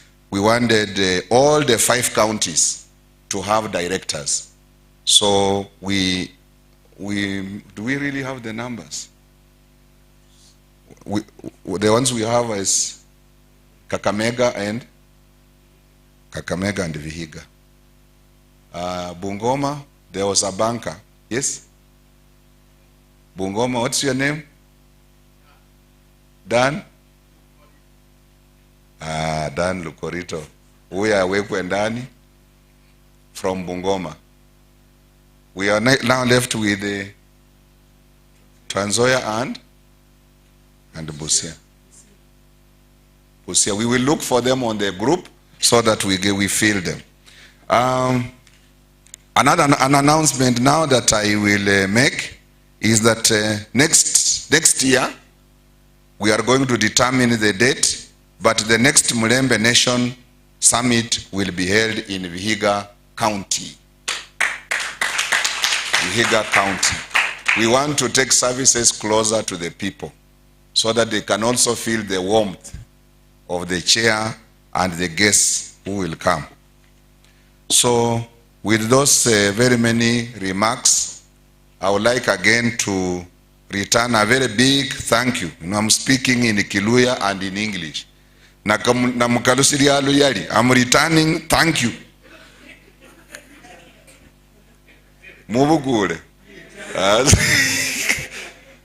So I'm sure that there are many things we didn't allow you people to talk. Those who are not on the group, we have your names and phone numbers. We are going to ask one of our officers to add you to the group. You will now be meeting Akina Kabatesi online every day.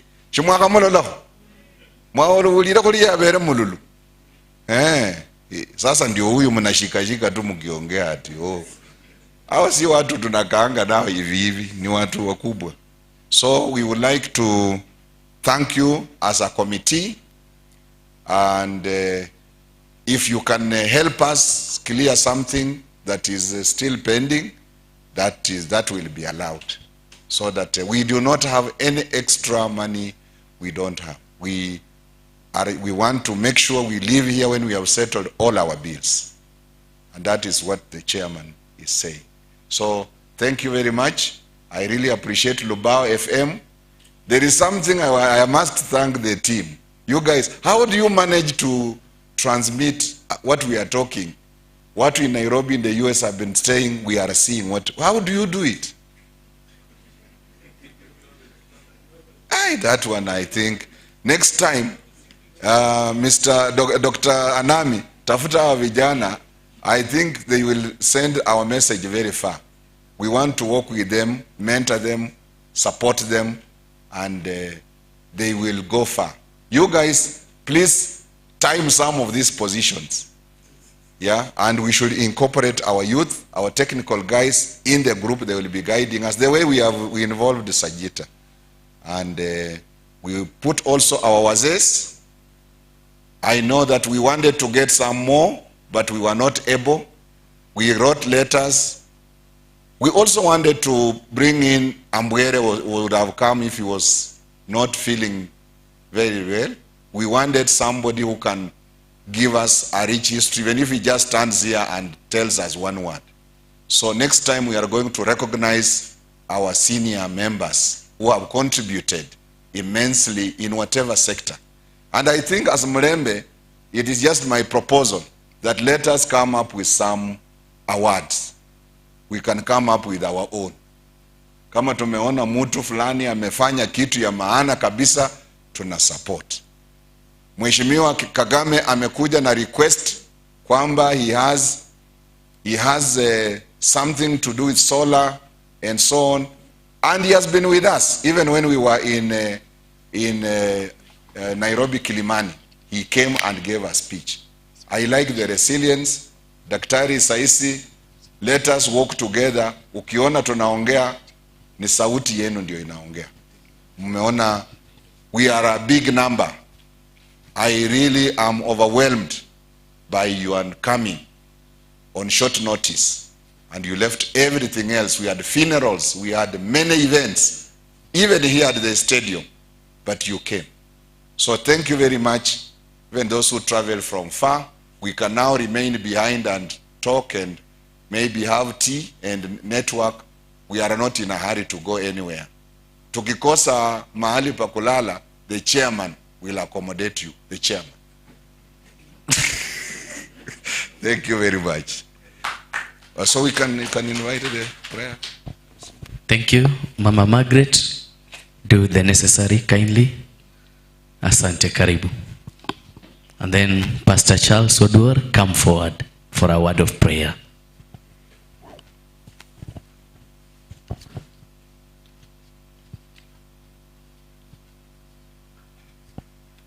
Wahira bosi kabule rumanyishi wechimanyishi. Mine is very simple here. I'll make it very, very short. And before I do the vote of thanks, I will not waste this opportunity just to say a sentence. In everything we do, always remember to include persons with special needs. Nunu khubere nende isamiti engale muno endai mekiso malai nabutso mrebako.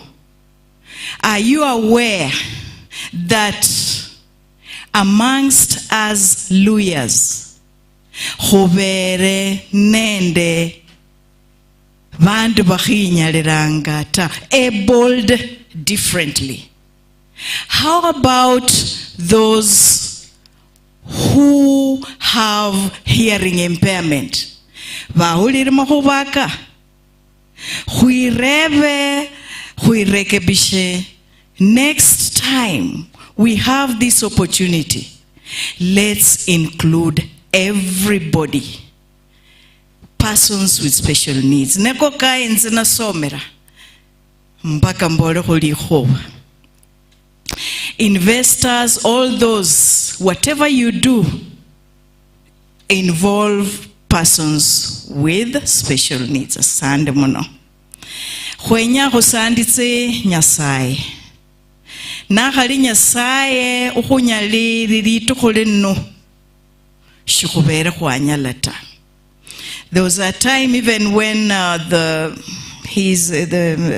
Dr. Nami was and Pam Igara, they were all over the WhatsApp. Nasala hona bola lero kalanyale kakweri. Nabutsa Nyasaye unyalanga byosi ukunyaliri. Khutushiri tukoleno khuboli makhuba malai khwechi mpaka it's been a success. It's all about God. Nuli Muislamu, nuli Mukristayo, vos khusala tsa Nyasaye yo asande muno.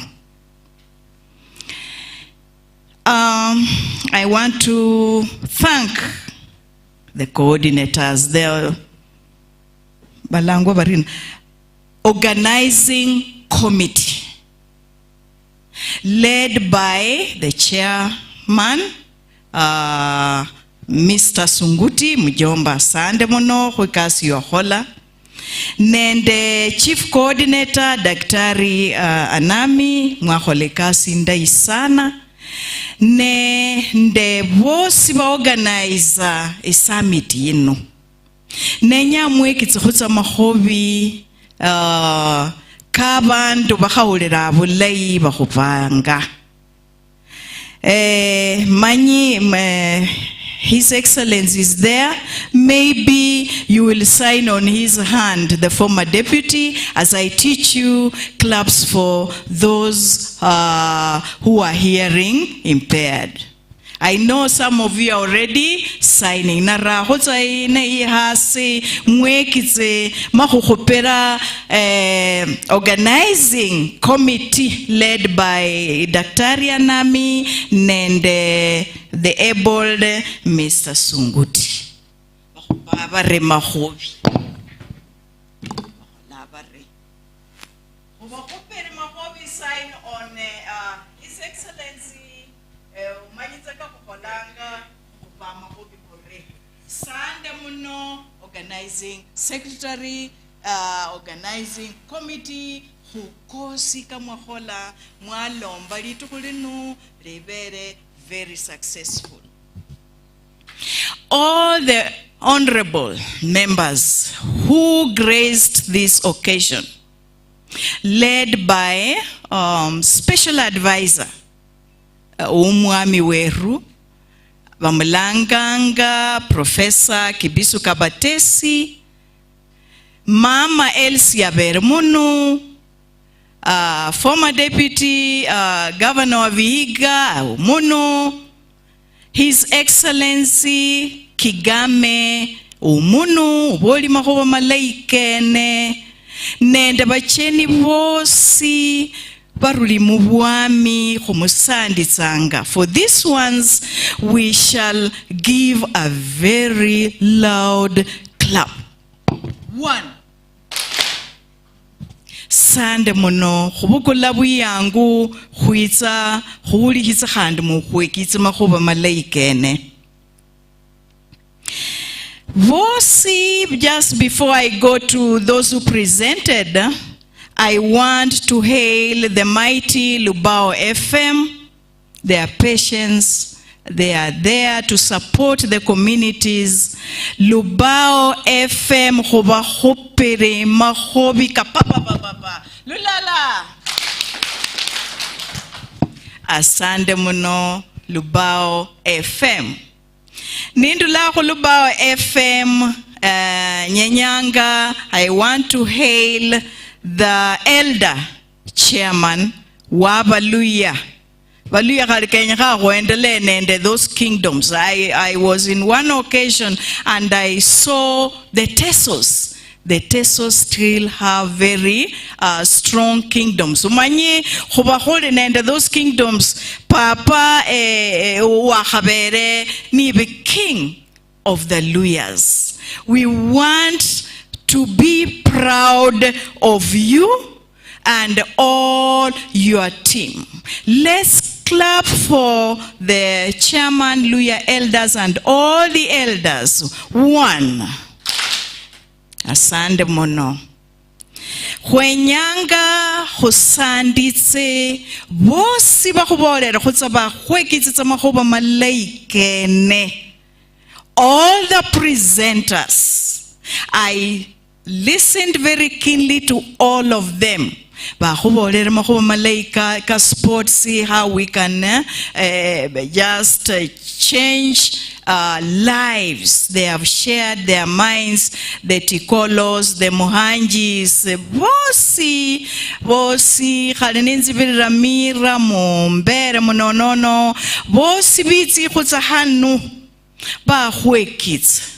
Chenda khubahubere kali kanyayo kalya umanye khande ndimwiwa bakabarasi shuhulire kanyayo kali katsitsa karina moja mbili tatu. Asante khubucheriobo Kenya khanga.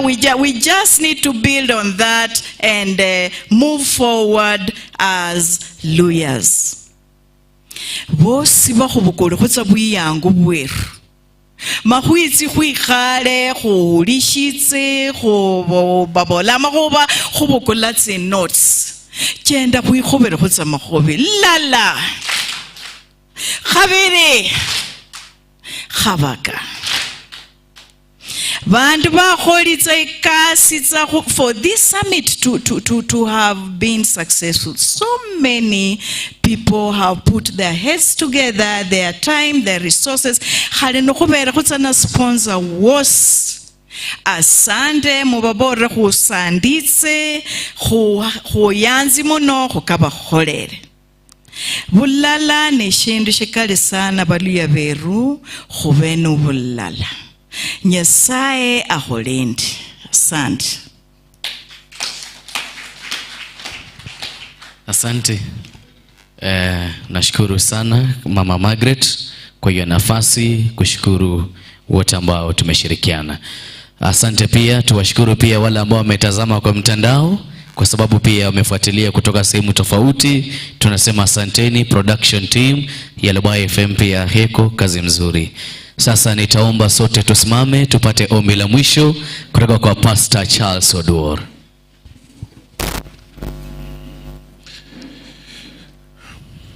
Mulembe Nation, Mulembe. I think I'm still learning, but very soon I'll be fully in this team. Thank you. My name is Charles Oduor, one of the directors at Lubai FM, and we are happy for everybody who made it to this meeting.